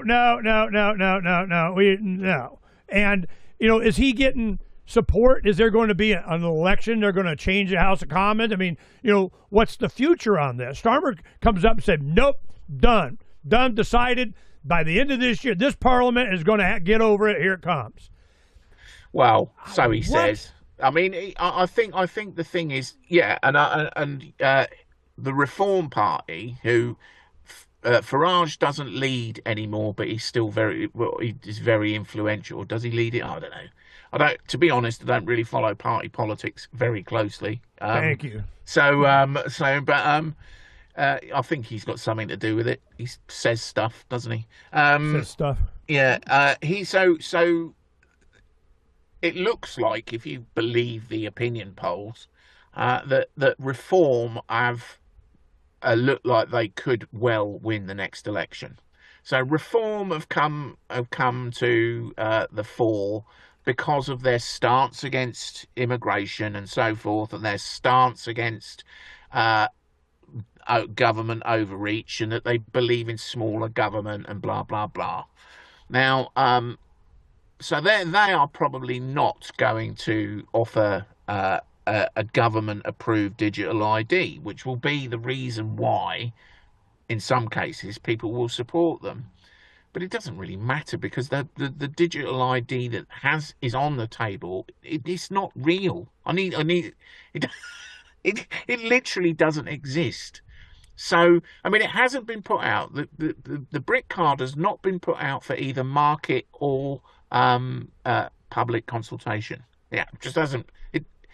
It's not even been put out for market. I mean, I think market consultation is the main one, because that means that none of the companies that are involved in the actual digital ID system, companies like Deloitte, have been consulted on the brick card. None of them. So they're the ones that are actually building the digital ID infrastructure, and they haven't been asked about it. So it's a nonsense. It's a nonsense, and it is to frame the debate about it. It's not a serious attempt to introduce digital ID. Well, let's go and shift it towards Peter Thiel and Palantir. I had no idea that they were so integrated in the United Kingdom government already. I mean, it's not a big giant shock, but this is hoovering up, vacuuming up every freaking bit of data of anything, of everything, of anything. Yeah. And, it's when you do a search online, you're hitting AI. They're looking at all your searches, where you go, what you do, and doing a lot of internet research for Freedom's Phoenix and the show and everything. I'm interested in what they think of me. Whoa, man, he's on freaking rocket propulsion and ion thruster of your own septic tank out of IBC totes of building into kind of, whoa, who the hell's this Ernie guy? I mean, what the heck is he doing? And it's enough information that they can make up any narrative they want on any individual person, if the real reason is that they're in just opposition to being ruled. That is definitely, and we saw signs of this. Soldiers coming back from Iraq complaining about whatever. Boom! You get the 24-hour psych eval if you're not, you know how to use a gun, and we got to be worried about you. So there's so much, and then you find out just in the state of Massachusetts, it was like 50,000 people they had done this. We go, what the crap? This is social and economic engineering. To what end? It's like you go, well, they have a stable coin. USD1 is Trump's actual family stable coin. And are they going to get preferential treatment? Is that going to be moving? Well, if it's $1, it's a 1-to-1 exchange, where's the profit in that? Why would I link it to the dollar? It's going to go to crap. So I got a whole bunch of crypto I got to pay for a loaf of bread. What's the difference? Well, the difference is they become their own central bank, because the central banks, they get a cut of every transaction. There's a percentage there, any inflated dollars they put into the system, they get interest on a cut. Well, who's going to make the cut? Who's going to get their cut? Whoever does this stuff, it's like they're going to try and be inserted into every decision human beings make, where they live, where they can travel, if they can. It's like social credit score in China. I'm sorry, you don't get to ride the train. You jaywalk too many times. I mean, I'm just, wow. There is going to be another revolution against this stuff. There is going to be humanity keeps on keeping on when they see an existential threat throughout history. In fact, the founding of the United States was against this mindset of we rule you. Get over it. Well, and then people say no. Yeah, I mean, I think one of the things that with regard to the stable coins in the US is one of the problems and one of the reasons probably that the Fed and the US government at the time didn't go for central bank digital currency, because central bank digital currency, which is programmable digital currency issued by the central bank, is pretty much a global project. The Bank of England, the ECB, recently the European Central Bank said they're doing it. The Russian Central Bank's been doing it, rolling it out. China, numerous Nigeria, African central banks. So this is going on everywhere. Brazil, this is like a dozen states that are already doing it. Yeah. Or nations. But in the US, they've always been resistant to the idea. And obviously it was a big part of Trump's campaign trail when he was arguing about, we won't have central bank digital currency in the US, which was popular, But the whole point of central bank digital currency is not so much that it's issued by the central bank, it's the fact that it's programmable. So once it's programmable, you can attach things on what they call the API layer, which is the application programmable interface layer that sits above, on the blockchain where the transactions are resolved with programmable currency. You can attach to that things called smart contracts. Well, if you attach a smart contract to a transaction, you can program it. And this can be done with AI. AI can attach smart contracts to currency exchanges and to transactions. So it is possible if people have got digital ID, because you'll need digital ID to onboard, i.e. use and access in the America's case at the moment, stable coins. And they're rolling those out, globally, because they will absorb US debt. So companies like Tether, they are backed 1-to-1 by the US dollar, which means that they are backed 1-to-1 by treasuries and so forth. So it's a vehicle for absorbing US debt, which is a problem for America at the moment because of its massive debt. So there's that advantage to it. But the main advantage, and I think the reason that they've gone for stable coins in the US, is that pretty much everywhere else in the world, central banks are a private concern. They're run by private commercial banks really control the central bank.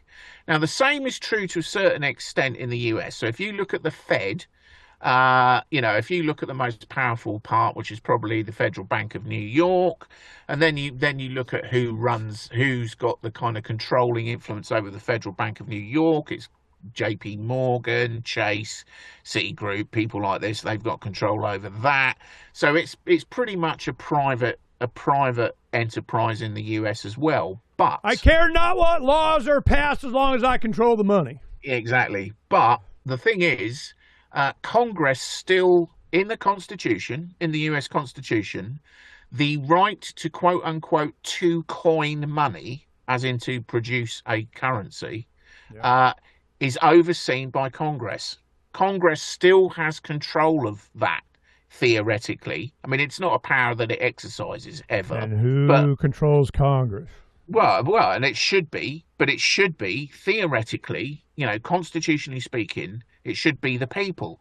So, on paper, due to the Constitution, if you issued a CBDC in the US, unlike anywhere else in the world where you issue a CBDC, the central bank decides, or because you would argue that the Federal Reserve isn't a central bank to a certain extent. It would be controlled and overseen, constitutionally speaking, by the people, which is obviously not what the oligarchs want. What they want is total control of the issuance of both currency and the resultant debt that goes with it, so they can blow up their Ponzi scheme monetary inflation bubble, which is a big thing for all oligarchs around the world. So the big beautiful bill was just more debt. Yeah, exactly.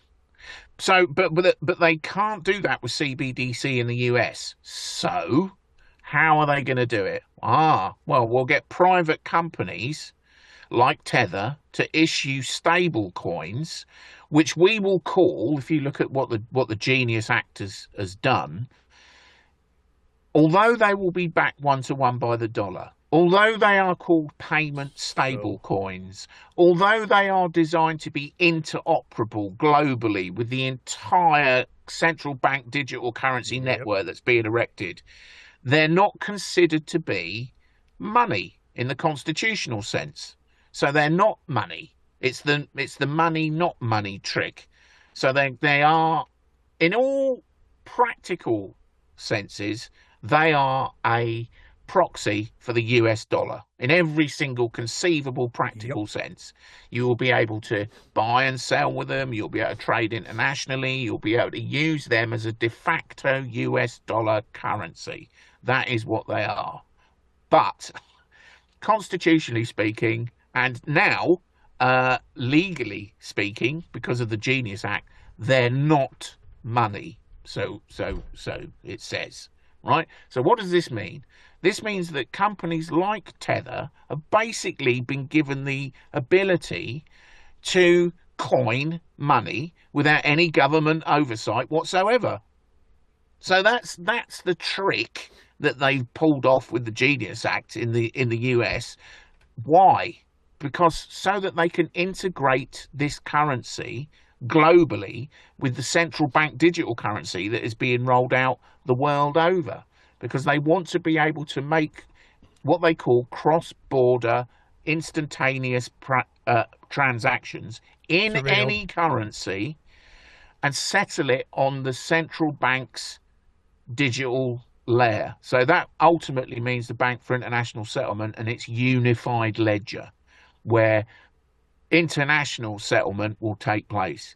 So that's what they want. They want this centralized, what we call a two-tier monetary system, where you've got a commercial monetary system that we all use. A lot of people would call that broad money, and then that settles on the what a lot of people would call reserves. That is settled by national banks, by central banks internationally using reserves, and that's a two-tier split level split circuit monetary system. And that's what they want to maintain in the digital economy, because that means that they can carry on issuing money from nowhere, what Professor Richard Werner called fairy dust. It just poof, it just comes into existence. It's not backed by gold, and it's not backed by, it's not even but the your grandchildren owe it plus interest. And then that's why we are in the ridiculous situation at the, and I saw a post the other day, where the global debt, I think, is $377 trillion, of which, the US has got about 10% of that, hasn't it? It's about 38 trillion, is it now? Or 37 trillion, the US debt. But anyway, pretty soon you're talking real money. I mean, it doesn't even matter. It's preposterous. So that means the planet. So that is something like 3.5 or 4 times the size of global GDP, which is, you can average that out at about $100 trillion a year. So that's 3 or 4 times the size of every product and service and every transaction on Earth in a year. The Earth and all the people that live on it somehow owe about 4 times that amount to whom? Who do we owe that money to? Pay them those. Pay them those. We owe it to the people with the ability to coin money, which outside of the US is private sector oligarchs. Inside of the US, it is also private sector oligarchs, but there's this slight problem of the Constitution, which thankfully for the oligarchs, Trump and the Genius Act has now circumvented. So it's all good to go. How deep into crypto are you? I mean, is that, what level of interest did you have in that? You cover it. I know you write for a lot of crypto publications and so on. And well, I'm a big supporter of the concept of the permissionless distributed ledger technology. People money, bubblegum money. Yeah. I get, this is our experience has been that we cover a lot of the people that got arrested and why and so on. One of my sales manager, his little side gig we was doing is called local Bitcoin or whatever. Years ago, he would go on a regular run to professionals that had money, and every month they'd buy some Bitcoin, and glad they did. And he was taking his cut and doing whatever, and he got in a sting. And what happened, one of the guys that was a regular, he goes, I'm a Russian drug dealer. And he goes, I don't need to hear about it. I don't care, because he didn't believe him, because Russian drug dealers don't go around telling you they're Russian drug dealers. So it was an informant. Well, they arrested him, and what they really were focused on, and he refused to take a plea. Well, he did like 2 years, and now he's out, whatever. Well, what happened was Thomas Costanzo, and we went by Morpheus. Well, I've known him. He was one of my original listeners to the radio back in '03, and we became friends and, whatever. Well, what happened was they really, really, really wanted to have, as a result of that trial, that he was guilty of being a financial institution. We need to classify that what you're doing is you're competing with the central bank. You're not allowed to do that, Well, they wanted to have control, do what exactly what they're doing now. But they needed to have a clear definition of what it was they were doing. So is Bitcoin a commodity? Is it property? Mm-hmm. Is it money? They would change every chance they got. They would go, well, wait, this is this, or this is that. We just need you to be a financial institution, So it was experimenting on how they could control something that was a peer-to-peer network. I went to the Bitcoin conference in Las Vegas a couple of months ago at the invitation of Ross and Lynn Ulbrich, because we helped them quite a bit. And I go, and a lot of people that I know, I love, I've had on, because Bitcoin originally was a libertarian, oh my God, people money, here we freaking go.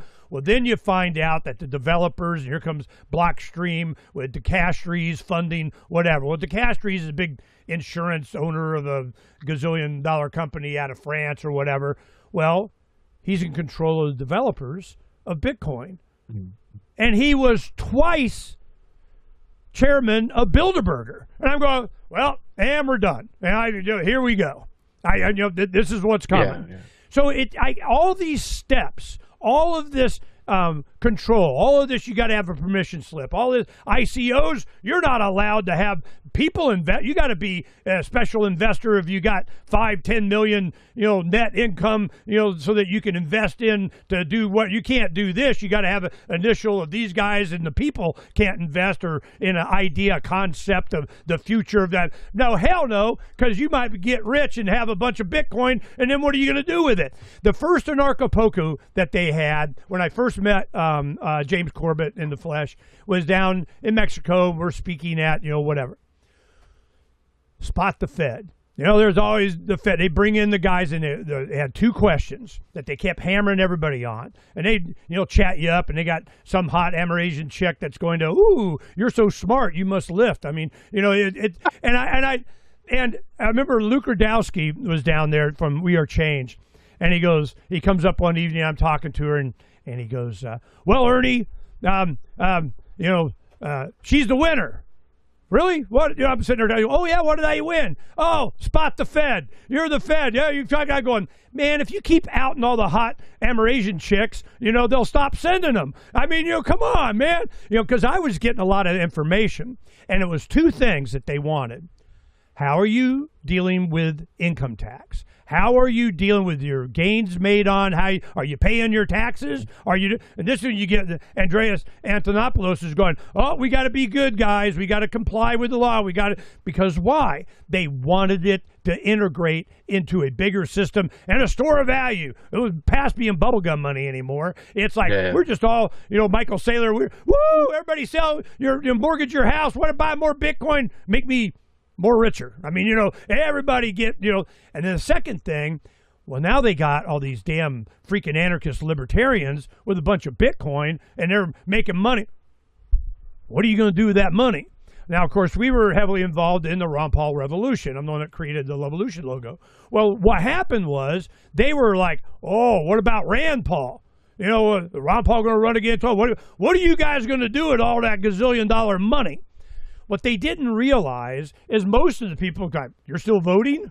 I mean, really? You think you're going to change? It was the economics of it. It was the freedom of it. This was what you could see their collective mindset was definitely in how do we classify this digital currency thing? Is it commodity, property, money? They had no idea. And they wanted to change it to be whatever they could control. Well, once you could see what was happening, then you get into block size and how many transactions and Bitcoin Cash splits off and the reason, because the community understood the real promise. What was it that we were looking for? Yeah. No tracking, peer-to-peer, secure, fast, cheap, anything that made their whole system obsolete. You need the Federal Reserve and central banks so you can have debt, so you can fight wars. Now that's what's going on. And I'm going, this is so obvious as we look in hindsight of where this is developed. And that's why I could see, I'm going, it's GoldmanSachs.gov coin. Here it comes. Well, then, of course, that catches on. But the point is that the opposition to this that you're talking about, I have faith in humanity. Humanity, sooner or later, they're like, no, I think I'll decline. Well, it's like the South Park episode, Human Centipede. You totally agreed to have your mouth sewed to someone else's butt, and you got, a gastrointestinal system, and why won't it read? You keep agreeing to this stuff, and you won't read the iTunes agreement thing that changes every week, and it's hundreds of pages of whatever. This is what's going on, and and we're walking right into it. That's why I'm all about, out in the middle of the desert, occupytheland.org. Yeah. Occupy the land. You have to be able to be more self-sufficient, more autonomous. You build on your own community. You have, this is my property and not yours. It's mine. I'm not for intentional communities because I don't think it works. Collectivism with an anarchist A on it is still collectivism. And I'm going, this is why we're doing a lot of things that we're doing as an example of the only way you can divorce yourself from this kind of control is not to be on the grid, be above the grid. This is, and it's going to be a spiritual, for Christians out there, this is going to be a spiritual decision.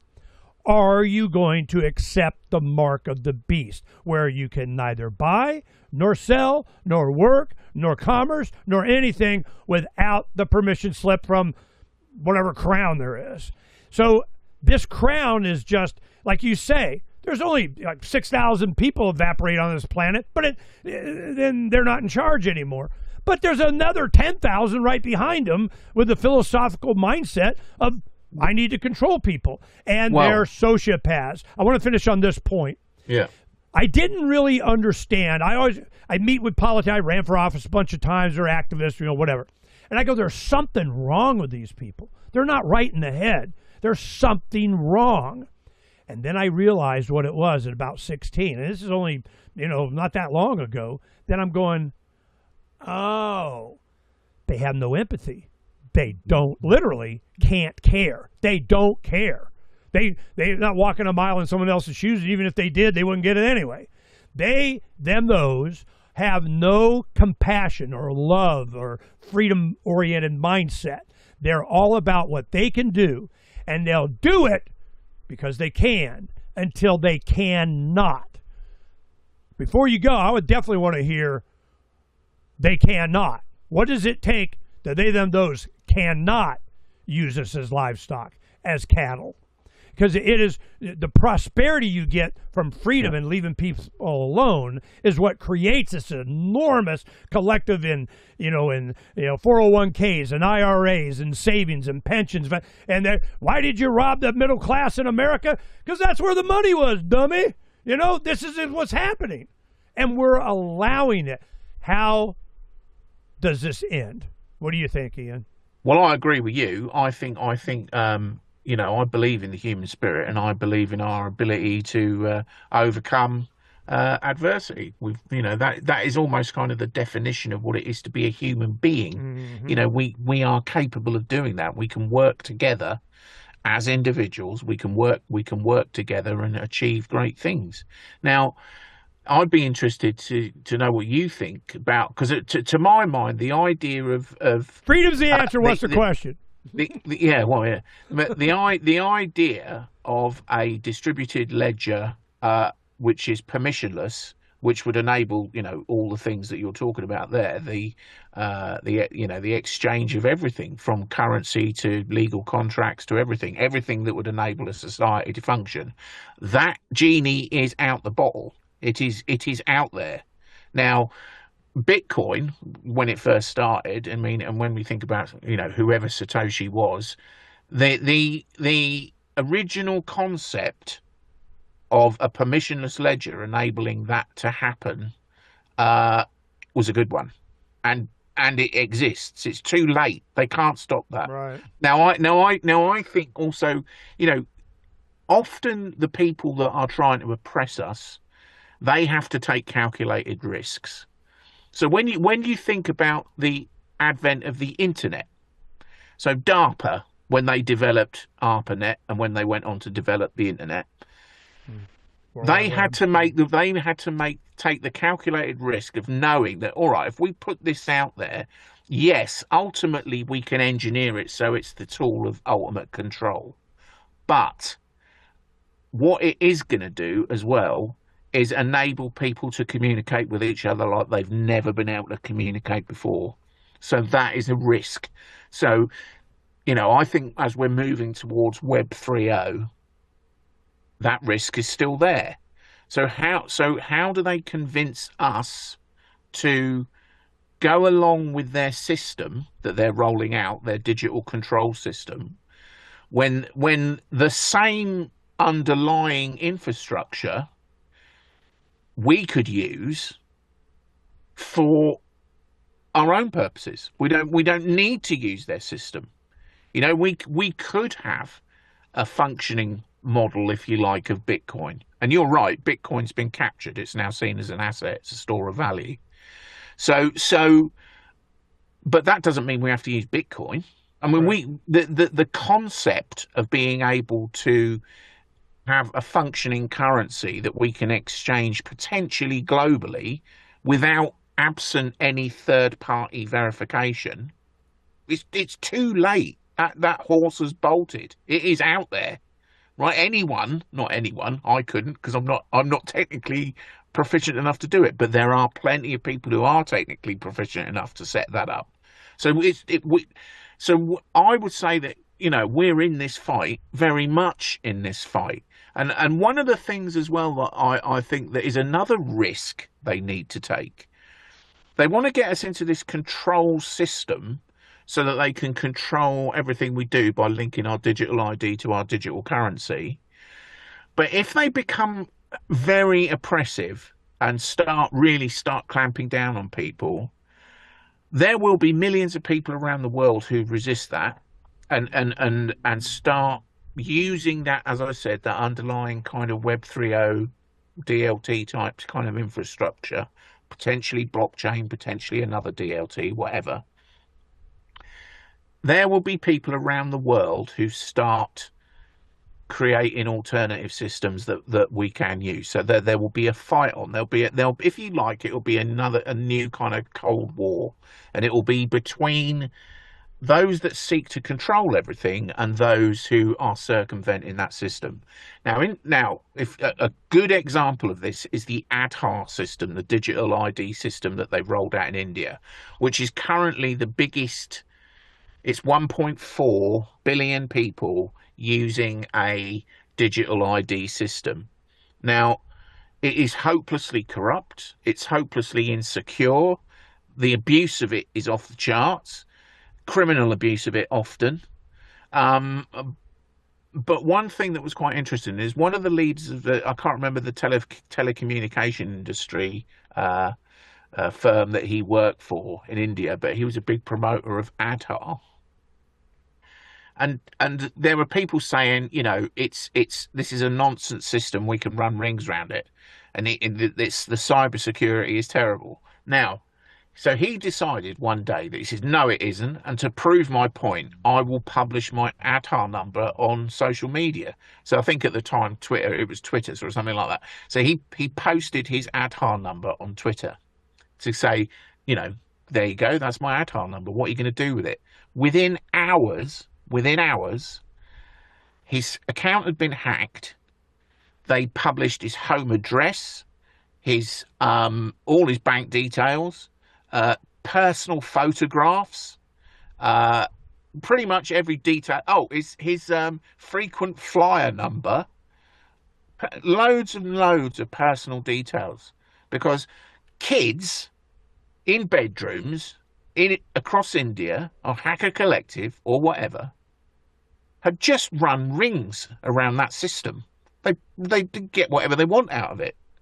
Now, that is going to happen on a global scale when they roll out this oppressive digital ID linked to digital currency superstructure, which is what they're putting together. Although the point is to control the masses, which it undoubtedly is, to control the behaviour of the masses, millions of people around the world will be able to use that same underlying infrastructure for their own purposes, and there will be a race on between those that live in that kind of centralised authoritarian control system and those that choose to opt out of it. Now, I agree with you. That means maximising our independence in the real world, right? That means maximising our independence in our local communities, first and foremost, because resistance can only come from the individual. It's not going to come from a collective. You're not going to look. If you want to know who the leader is that's going to lead you to freedom, the only place to look is in the mirror. There is no one else. You are responsible for everything you do, and you're responsible for everything around you. This is where you come in and being an inspiration for people to understand what's going on, and that resistance is not futile. You know, No. It's inspiration. It's people that has been my thing. I mean, I've done a lot of things that you may associate with us, but we've been behind a lot of stuff to push this concept that you're talking about. That you don't have to fight them. Just ignore them. Parallel society. And this is one thing we'll have Aaron Day on later today. That's what we're doing here. Xano, the Levolution, decentralized. Occupy the land, freedom's feed. This is what we're creating, our own infrastructure, parallel society with communication and with crypto and so on. Is it going to take off around the world and this is the way of that is not even the point. People don't understand why I do what I do. It is, you got to be an example. Somebody's got, and a lot of times, I'm not the first guy dancing on the hill. I'm the second guy. I'm going, hey man, this guy's got a good idea. Push that, and you get a movement. But if you want to kill a movement, try to control it. As soon as you get, the committee of, and you got meetings or whatever, and you're done. It has to be a peer-to-peer, decentralized, human being to human being, using a protocol, a crypto, and math. This is how it works. I'm an old activist like you, man. I mean, it's early '90s, and they're coming up with all kinds of crap that you could see it coming. Well, it's here. This is how are they got this? This is how they're going to, all the stuff that Iain Davis writes about, this is how they're going, this is it, this. And then you got these big, giant contract government, oh my God, Palantir, and then it goes worldwide. And I remember when Perot was running for president in 92, how he made his money, gazillions, was he provided these services for the government, the IT for Social Security payments and all. That's how it started. You could see that these guys were making bank on gleaning a little bit of everything from the people. Well, which tax? Which law do you go out? It's a tapestry. It's a big, giant, wet wool blanket over the economy. And you have to break free. And the COVID, when they did lockdowns here, that was a neon flashing, don't tell me they can't. They already did. They shut down supply chain of whatever to create whatever of the whatever. And now they're going, well, we need more surveillance. We need nuclear power plants reopened. We need, drill, baby, drill. We're going to be powering us some electricity. Oh, your data said you want to have your own nuclear power plant? Sure. We'll permit, boom, done, build it. And then you get the bill in electric. They're not paying for it. We are. All of a sudden your electric bill goes up to fund all of these power plants that are going to be used for your surveillance. And then who's going to be mining the crypto? From the laptop, nope, turns into the government. You want to get your 51% takeover? Well, what happens when 60% of the processing is done by the central plan of somebody? It's so obvious what's coming. And the only solution I see is the separation from that, to go all Amish on them. Well, I don't know what other solution there is. What do you think? No, that's in one sense, non-compliance and maximising your independence, even if it wasn't opposition to something or anything. Just think about that in terms of a principle for your life. Is that a good thing or is that a bad thing? How many people would think that was a bad thing? Not many. It's a good thing to be independent, isn't it? It's the guys with the clipboards. They come explain it to you. Yeah, but I mean, we all strive for it in our own way. Even people that are hopelessly connected to the system, even they, as you know, I'm talking about everyday people, not psychopaths that control things. I'm talking about everyday normal people. Even they would like, they just want to live their lives. They just want to be, their kids to grow up and be happy and healthy, and that for them to have families as well. That's pretty much all people want. They're not seeking, more state control anywhere, nowhere are people seeking that. It is happening, and as you alluded to earlier, and quite rightly said earlier, it is that gradual, incremental, step by step, moving you closer and closer towards, unfortunately, what is looking like a pretty totalitarian control system. Now, why? Why do they do it that way?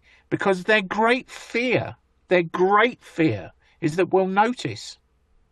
Once we notice, if we act in sufficient numbers, and it doesn't have to be everyone on Earth, it just needs to be a sufficient minority, a sizable minority, who refuse to go along with it. It comes back to the fundamental basis of claimed government authority. What is their only option at that point? If we are living outside of their system and not using their control grid and doing our own thing, what is their only option? And it's the only option that governments have ever had. It's just force. That is it. That is the only control mechanism they've got. Yeah, you got to identify the gun in the room. I mean, who's doing what. This is... as an activist, I have over a dozen lawsuits. I've been oral argument as my own attorney before the Ninth Circuit Court of Appeals. I've been to Arizona Supreme Court 3 times. And it's never, I give a crap what the justice system or the judge says. I just want them to say it. Say it, son bitch, say it. Because when you challenge this and they go, we have the judge. I don't care. I just want you to say it. You're taking jurisdiction over my life in this way, doing this in violation of the Constitution, so I'm the judge. I can do it. I go, I don't care. I just want you to say it. So they do, and then people look and go, wow, okay, well, that's why during the 90s and so on, the Wall Street Journal's calling Arizona the libertarian state. And the reason is because there was so much activism going on here and a wider understanding. When the internet came, that's when, in like 96, we had the concept for Freedom's Phoenix, which has been around since 05. Started doing radio in 03. Sold my restaurant, and a lot of people, they were going into this war in Iraq, and we got to get you on the radio, and then, I had sponsors, and that's how it started. But the thing is I knew when video hit the internet, it was over. They go, that'll never happen, you dumb kid, bandwidth of never and always, they'll never, video, internet, never. And I go, yeah, whatever. Well, it's going to happen. And when, in 05, when YouTube and a lot of other YouTube was not the biggest one. It was a competition till, Google took them. And I'm going, it's over. Now you have people like yourself that are able to explain this, and people that know there's a truth button on their keyboard. You just got to push the truth button, enough times to go find the truth. And then what?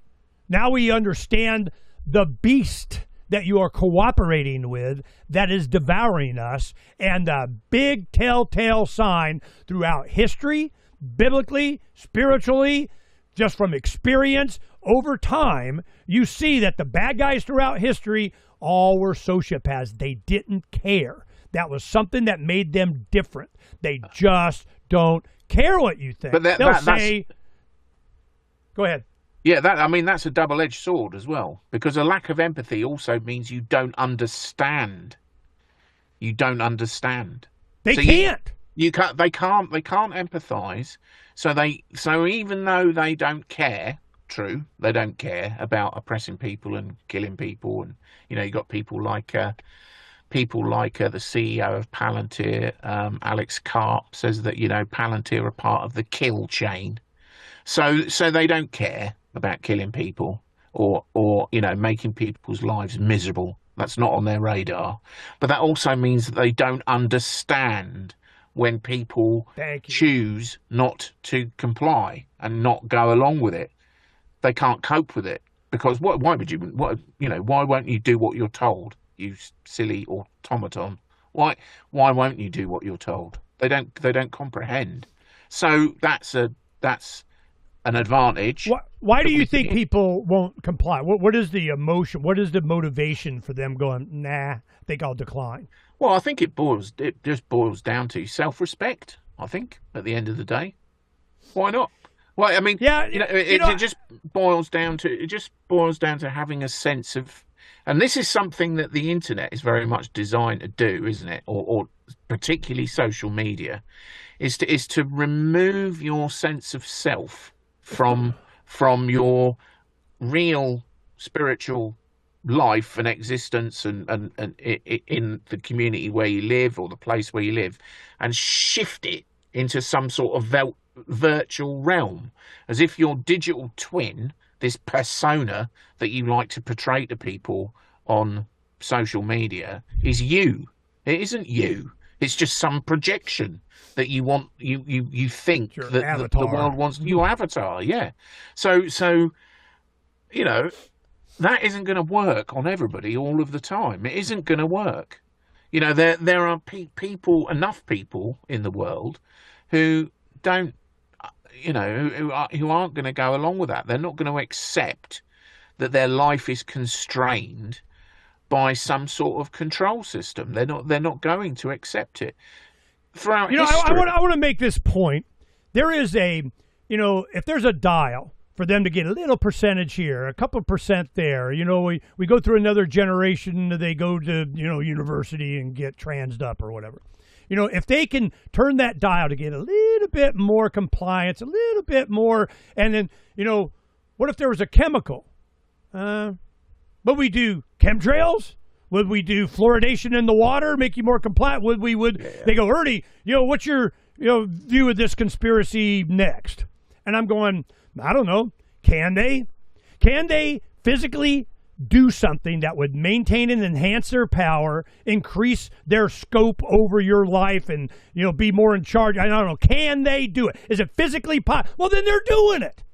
There's no mental hurdle, moral hurdle they got to get over. They go, yeah, can we do it? All right, let's do it. And they do it until they can't.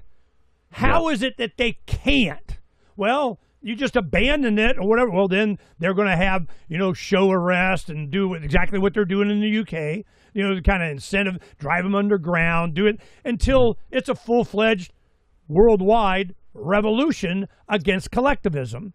And I'm going, and democracy has just been bastardized. I mean, I understand the concept, and the U.S. Constitution was probably, one of the better methods. I'm not a big giant fan of the Constitution, but the Declaration of Independence and the Bill of Rights, the 10 thou shalt nots of government, I'm like, well, all over that. But this, how you construct a government to, get the say they it's by, for, of kind of thing. This is where you get into, Larkin Rose, the Jones Plantation, or, the Tiny Dot, so on. And the Most Dangerous Superstition, the book by Larkin, and I encourage people to read that too. But I can see that we're at the point that all of the mechanisms that they have to use save one thing: a gun to your forehead, which they threaten, which they're doing, which at some point they're going to, you have to. And they tried it with COVID.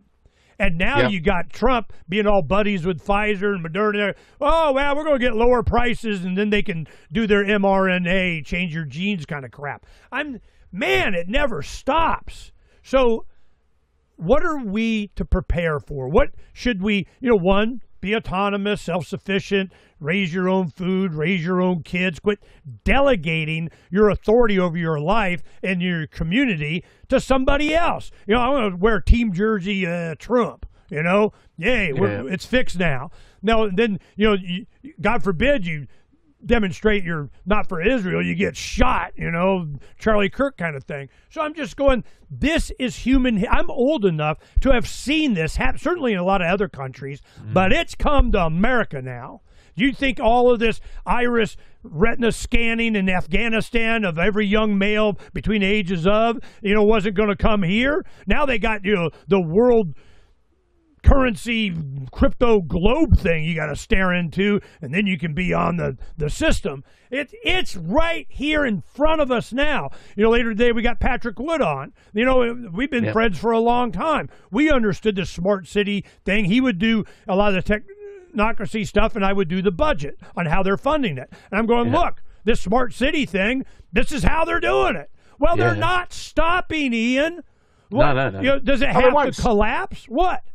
Well, it will inevitably collapse if not enough people use it. So the point is, how do we get from a point where pretty much everybody is entrapped by it to a point where virtually no one is entrapped by it? That, as I said earlier, that isn't going to happen overnight. It's going to have to be a generational thing, and people will have to. And I think fundamentally, it's a battle for the mind, because it's about. So read Larkin Rose's "The Most Dangerous Superstition." Read Jeremy Locke's "The End of All Evil." Read Spooner. Read things that enable you to take control of your own mind for a start, and enable you to think differently about authority and power and the structures that are around you. Because one of the great things I think of having a libertarian perspective is the comic ineptitude of those who seek to oppress us when they try to, for example, the Brit card, the thing that Starmer just stands there, I am your leader and I have decreed. It's farcically, when you look at it from the kind of libertarian mindset, you look at it and think it's funny. It is funny. Go on then, impose yourself. Go on, I dare you, have a go at getting me to use your brick card, which I'm never going to do, right?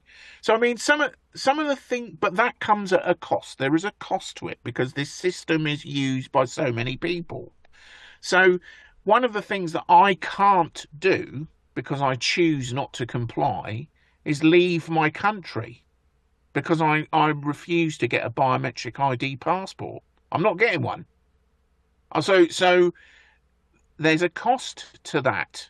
Me and my family, or they could, well, most of them can't go either, but some of them could go on holiday, but some of us can't, right? So that's a cost it's just something you have to bite the bullet. At some point, you have to say, I am not taking this anymore. Now, so, there are choices to be made. Now, the system has been constructed in such a way that also, for example, I have a biometric ID driving license.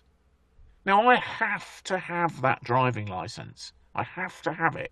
So I can't be completely independent from the system, because, unfortunately, if I don't have a driving license, I'll get pulled over by the police and nicked. So I've got no choice. I have to have a driving license. But I don't have to have a passport. I don't have to have a digital ID linked bank card. I don't have to have, and if we don't adopt these systems, and if we think on a daily basis about how we are going to move ourselves towards something that's important to us, such as being independent, and we act on that every day, and that we always kind of think, well, does this work for me, or is this moving me away from the important thing that is maximising my independence? Then don't do it. Don't do it. And now, if that's a choice that only you as an individual can make, only you can make that choice. But well, that market if of millions do, then the marketplace will change. The market for control will diminish. The market for freedom will grow. And that's how we change stuff. We don't change stuff by voting for another political party, because they are all part of the uniparty. They're all one thing. So we're not going to change things that way. We have to change it through our individual actions. There's a whole group of offerings, for people to bypass the system like you're talking about, but it's paperwork. I get inundated with people. Oh, if you fill out this right form and claim this and do this and file this, and then you're free and you don't have to pay taxes. You don't have to, and you can free man on the land kind of sovereignty thing. Well, there's so much of this offer. I give you an example. One, I have a lot of friends that have done this. They refuse to get a passport and be a U.S. citizen that puts them under jurisdiction of income tax of whatever. I'm not doing that, but I want to travel. So what they do is there is a letter that came from the Secretary of State of the United States that, well, you don't have to have, you can claim to be a citizen or resident of your state. So I got this United States thing.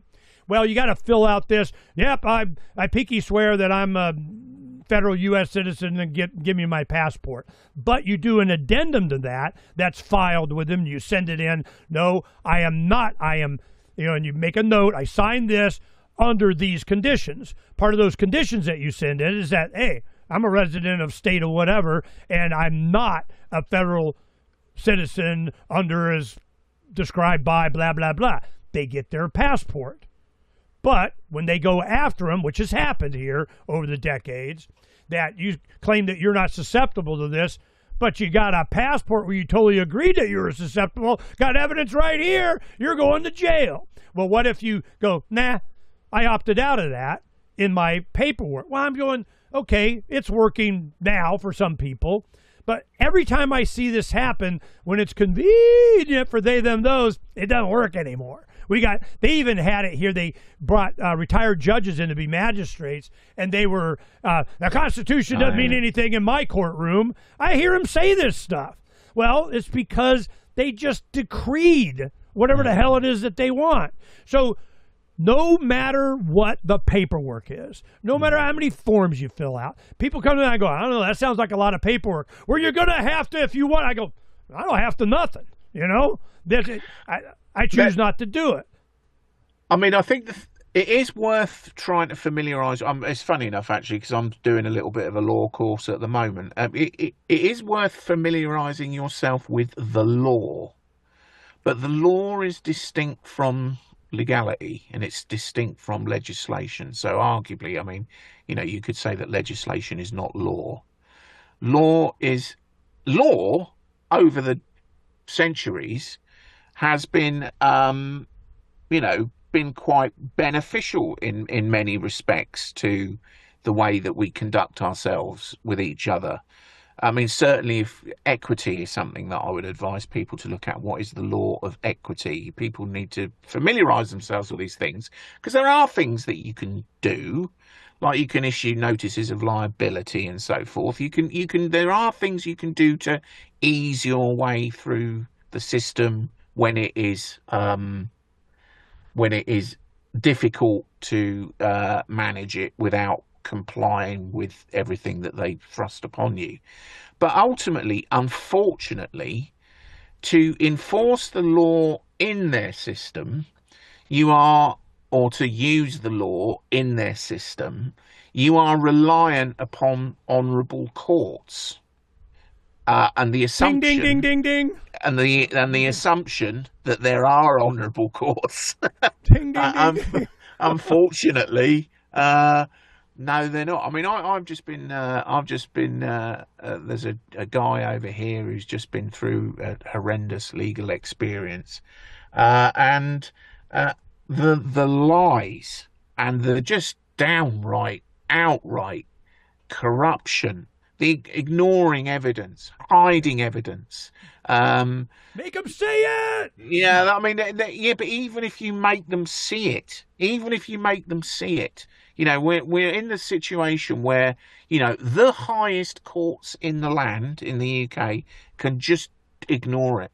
Just ignore it. They can't ignore it lawfully.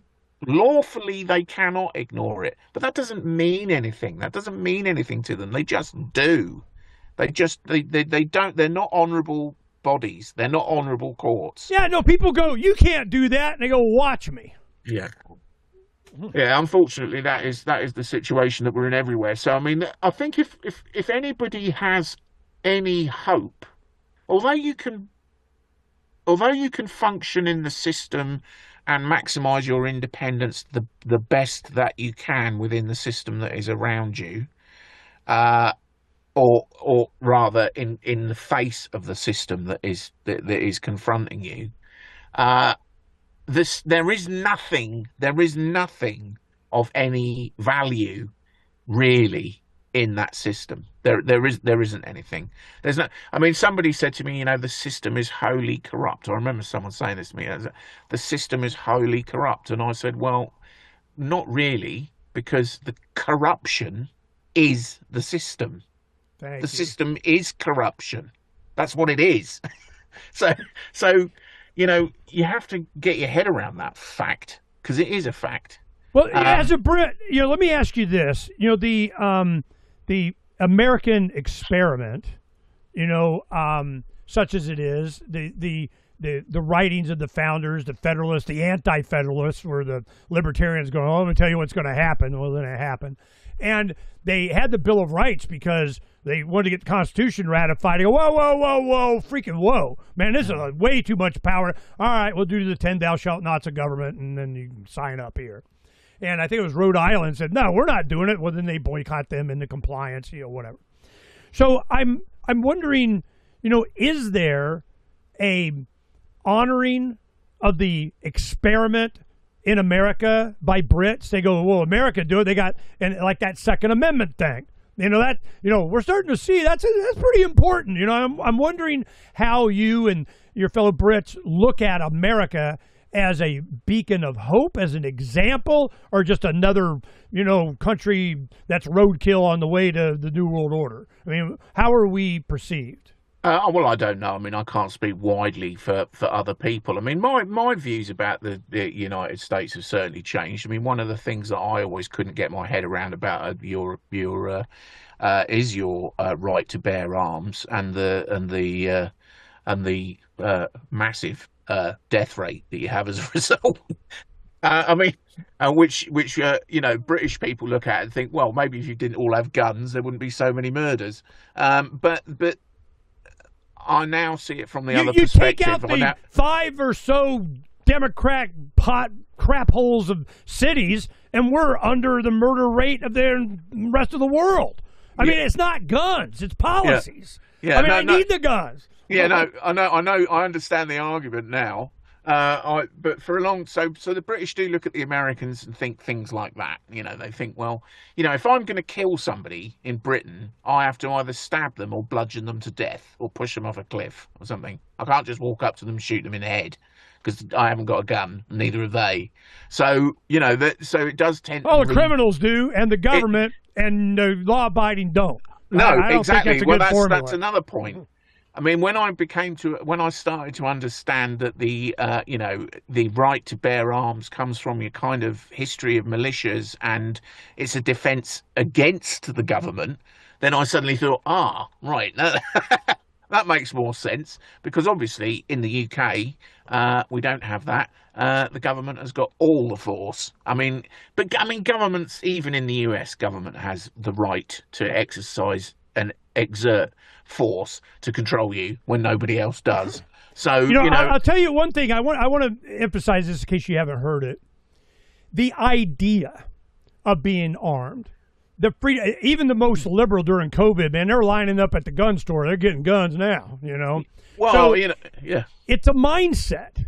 You know, it's a confidence. It's you know, that you have the power in general as a people, that when things get bad, well, man, they really don't want to, you know, occupy and get too totalitarian because damn. Well, that confidence, that might, well, at least we got the second. You want to get people stirred up, start trying to take away their guns. When you do that in America, man, they come out of the woodwork because it is a sign. If they are going to take away the guns for us to be able to use them, they're getting ready to do something, you're going to need to use them. I mean, you know, this is, you know, it's a uniquely American thing. And as the Commonwealth, you got Australia and Canada and the UK and South. I mean, when you got the royalty on their money, they're going to take your guns. And I'm going, Australia, that surprised me. Australia, you would think that, you know, they'd man up more there. But is it becoming understood? You know, well, America's got that gun thing. They got that individual state thing. Or do you think they're starting to have a little bit more respect for the mindset behind that?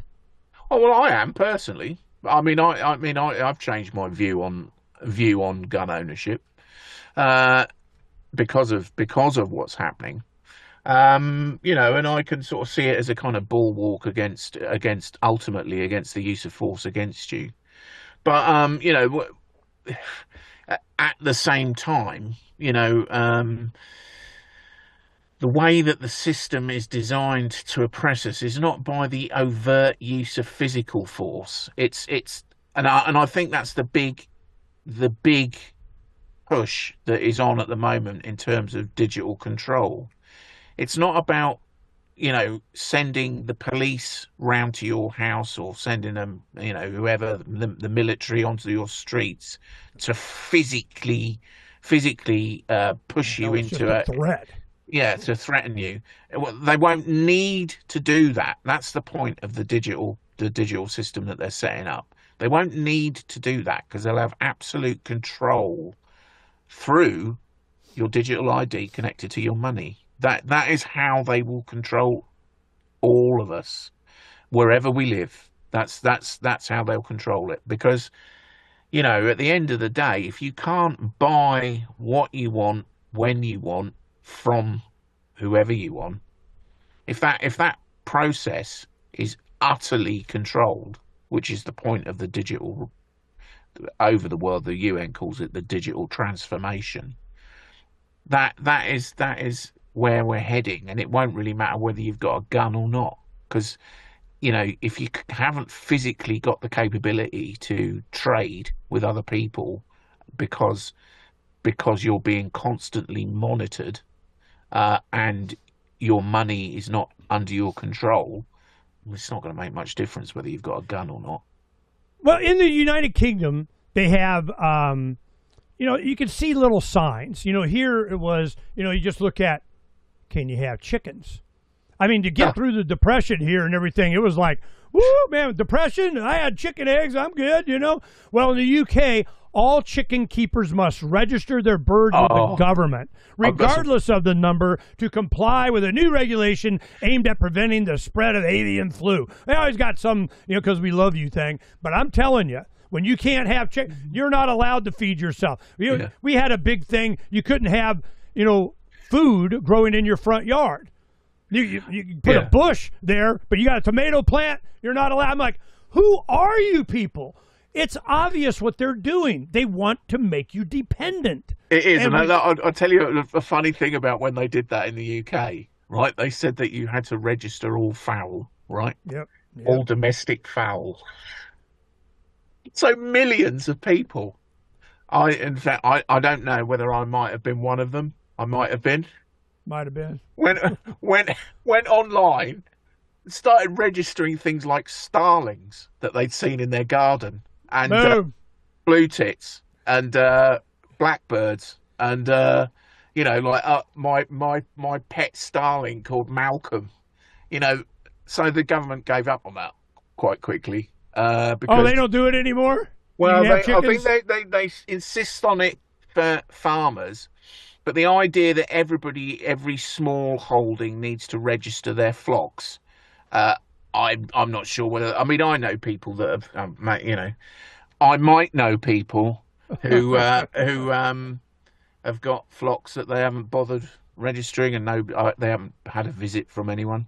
I mean, going back to what we were talking about earlier, one of the things, the way this thing works, and I noticed this very much during COVID, is it works only because you think it has some sort of authority. So when they were putting they put all the arrows. I don't know whether you had this in the States, but they put arrows in supermarkets saying you have to walk in this direction. No, so you had to follow the arrows around the supermarket. Yeah. Well, I wasn't the only one. This was quite common. People would deliberately would not follow the arrows. So whichever way the arrows said you had to go, people would walk the other way. And things like when I was, people saying, oh, you can't go out and you can't meet in public and you can't do this and you can't do that. Well, and I know lots and lots of other people were doing that. We're just carrying on with our lives. I mean, if anything, I quite enjoyed it because there were no traffic on the roads. So I was just driving around everywhere, just having a great time. Yeah, it was dystopian, man. It was weird. It was weird. Yeah, it was very weird. I mean, going into big towns and cities and there not being many people about was pretty alarming. And I mean, one of the things that, interestingly enough, that the UN has put forward in terms of what it calls its new urban agenda, which is the rollout of smart cities globally, is that it said wasn't, the lockdown showed us what our future urban life could be like, streets with nobody on them, basically, less pollution, less air pollution. So they actually have openly stated that lockdowns, the urban environment during lockdowns is what they want to create. That's what they want to build. That's what smart cities are all about. So we should be under no illusions what they want, the system that they want to create. It's a lockdown society globally. And of course, they will be able to do that with the digital technology they're putting in place, because, if you can't buy, it's no point you going out with your digital currency to go and buy food if it's not your allotted time to buy food. We had friends that are in Panama, and in Panama, they had a thing to where, I think, on even numbered days, the men went, and odd, I think, the women. And then it was by your license plate of how the cars it could be on. I mean, and they were really, and you're on the beach. They would, even though the private beach that they had, their complex there, they had guys with fouls walking around. Get off the beach. I'm like, what the crap? And here in Southern California, guys out paddleboarding, out by that, arrested, you're not allowed to be. I'm like, this is stupid. You like it when government's really, really stupid. They show how stupid they are. But I'm glad that we had this conversation. I want to continue this as time goes on. We need to wrap it up here pretty quick. But I wanted to make sure that people understood that there is Iain Davis and the other guys at Unlimited Hangout and so on that are detailing a lot of this. And we've been covering it for decades. But my whole thing has been, yeah. Now what? There's always a now what. Yeah. Now what? Well, my now what is occupy the land, I'm way out. Now, 30 miles, I'm in the middle of the desert. I got one neighbor within 5 miles. I mean, I'm in the desert intentionally. Who'll build the roads? Me and my tractor. Okay, that's who did it. Now, what happens is I go down 30 miles towards Phoenix. That's where Belmont is, which is Bill Gates' plug you in the back of the head smart city. All right, here it comes. It's right here. And we have so many agricultural properties that have gone solar, oceans of solar panels. I'm like, okay, well, I guess, whatever. Then what do we find out? Data centers, which they're sucking up a bunch of water and so on out here. So it's just, here it comes. Something wicked this way is here. How do you live your life. Yeah. Now what? And I'm telling you, the now what is just at least recognize what is happening. I appreciate your work, but I'm for solutions. And the solution is you wake up in an anarchist environment. I mean, you go where you want, you wake up whenever you want, you do what you want until the interface with the man. And that's one thing, before we bought the property, I had this one neighbor, and I go up and I said, look, I'm getting a tractor, I'll help with the road and kind of, whatever, we got a rainstorm, I'm going to be out there. I was out there last night getting ready for that. And I'm going, I got one rule. You call me, whatever, we can work out whatever. I'll help, whatever. I'll be a good neighbor. Rule 1, don't be a dick. And I go, one thing, we don't call the man. Whatever you talk to me, we don't call the man. Because the man don't give a crap anyway. It never works out well anyway. So I'll be a good neighbor.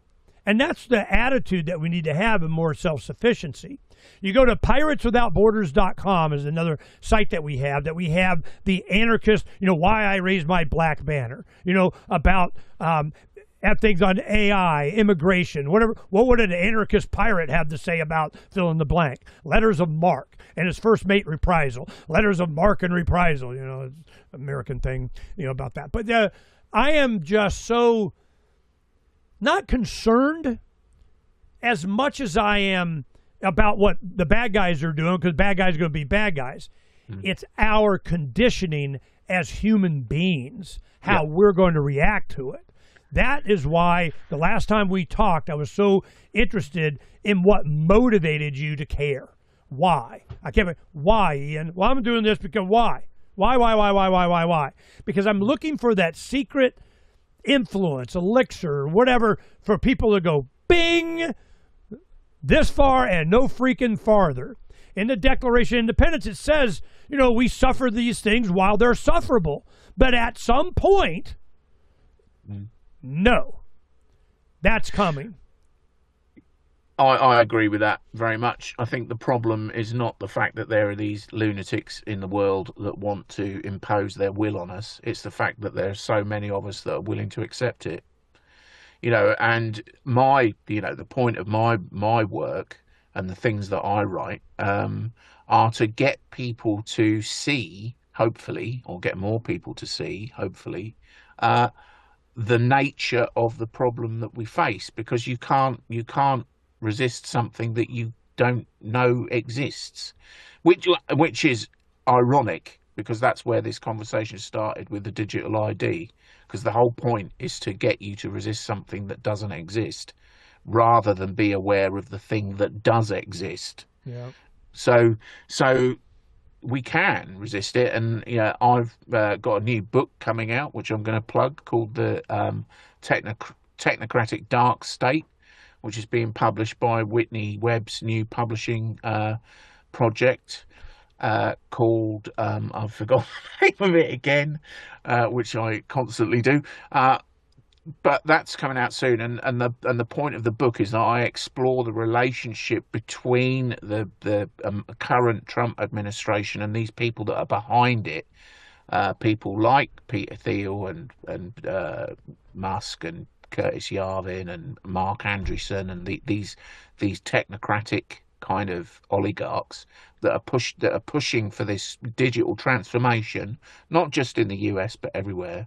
But the point of the book is to get people to understand it precisely how this system is rolling out in the US and also rolling out everywhere, because then they can take steps to resist it. And I, like you, I end the book by talking, without giving too much away, about talking about how we can resist this. And the reason that I do the things that I do, and the reason that I initially became interested in a more kind of anarchist kind of perspective, is because simply because I care about other people. I always have. I don't lack empathy, I don't think, and I do. It matters to me what happens. Obviously, primarily to my loved ones and those that I know, but also it matters to me what happens to us as a species, as us human beings. So, you know, that's why I do what I do. It's and also, you know, I mean, I've been very fortunate in my life to have had a lot of fun in my life. I've enjoyed my life very much to this point, and I hope I'll carry on enjoying it. And one of the things that I would say about all these problems and these crises that we're told about, and all the things that we are told to be frightened of and scared of, and is, if you imagine living your life not knowing any of that. What would it be like? What would your life be like if you weren't constantly beaten down by all the concerns that you're told about? Abundance, yeah.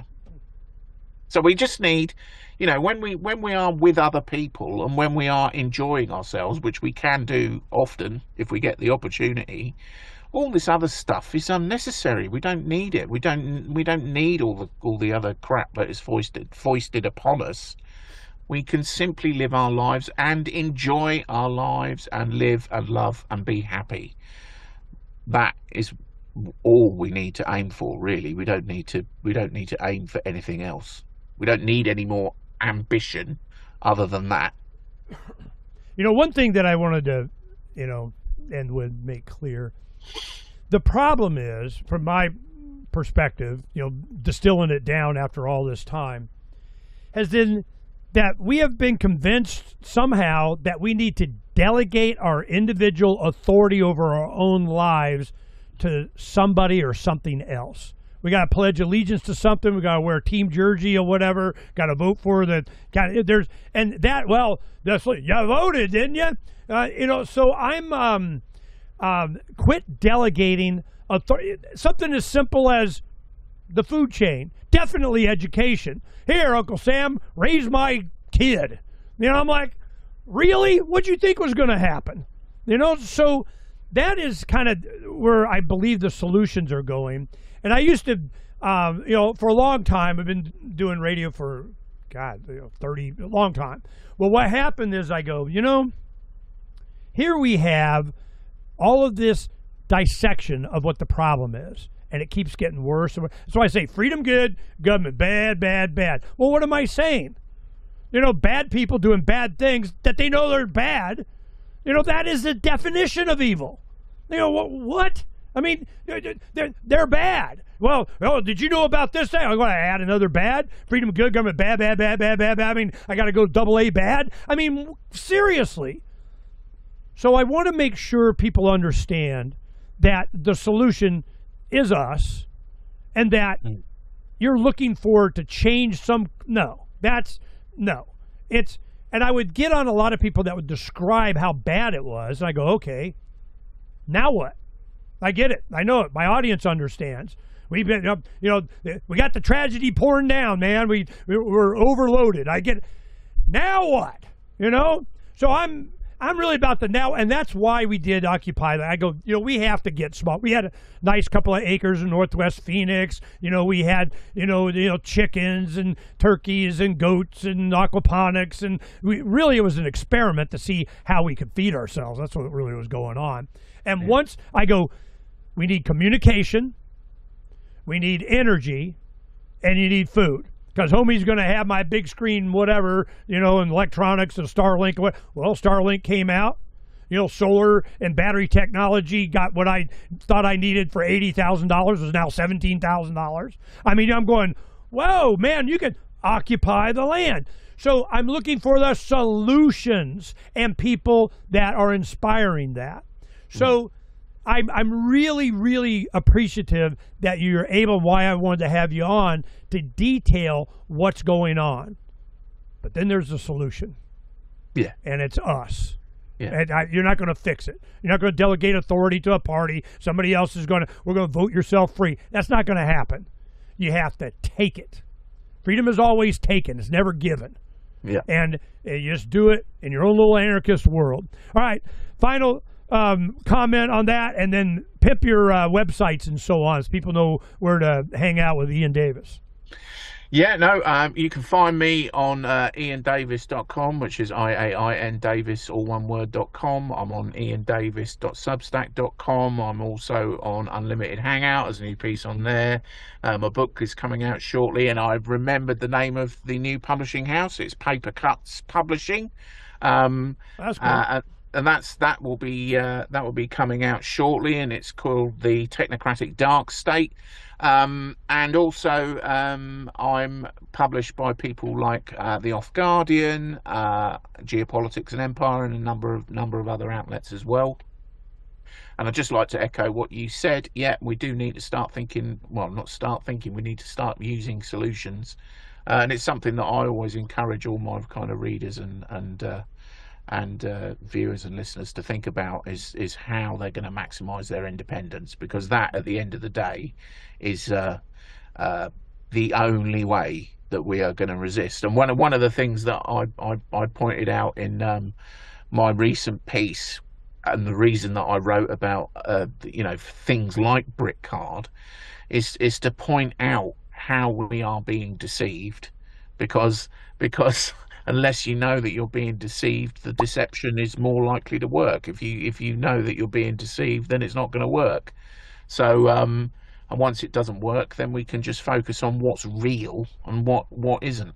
So hopefully more people, well, I don't say hopefully, because I know more people are definitely, for want of a better expression, it's not an expression that I like, but waking up to what is going on and are starting to put into place the things that they need to do in order to maximize their independence. And I would say as well, I mean, for a lot of people, they don't have the resources to be able to start their own small holding. Yeah. In the UK, we don't have the space. We, as you rightly said earlier, we're in the UK, we don't have those wide open spaces that you are fortunate to have in the US, because we are crammed into a relatively small space.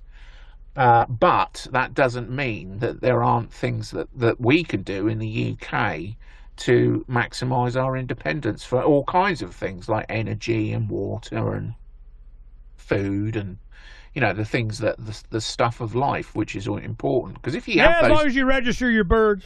Yeah, as long as you register your chickens. But I mean, if you have that stuff in place, as you were saying earlier, if you've got that stuff secured for yourself, it really doesn't matter what the government says.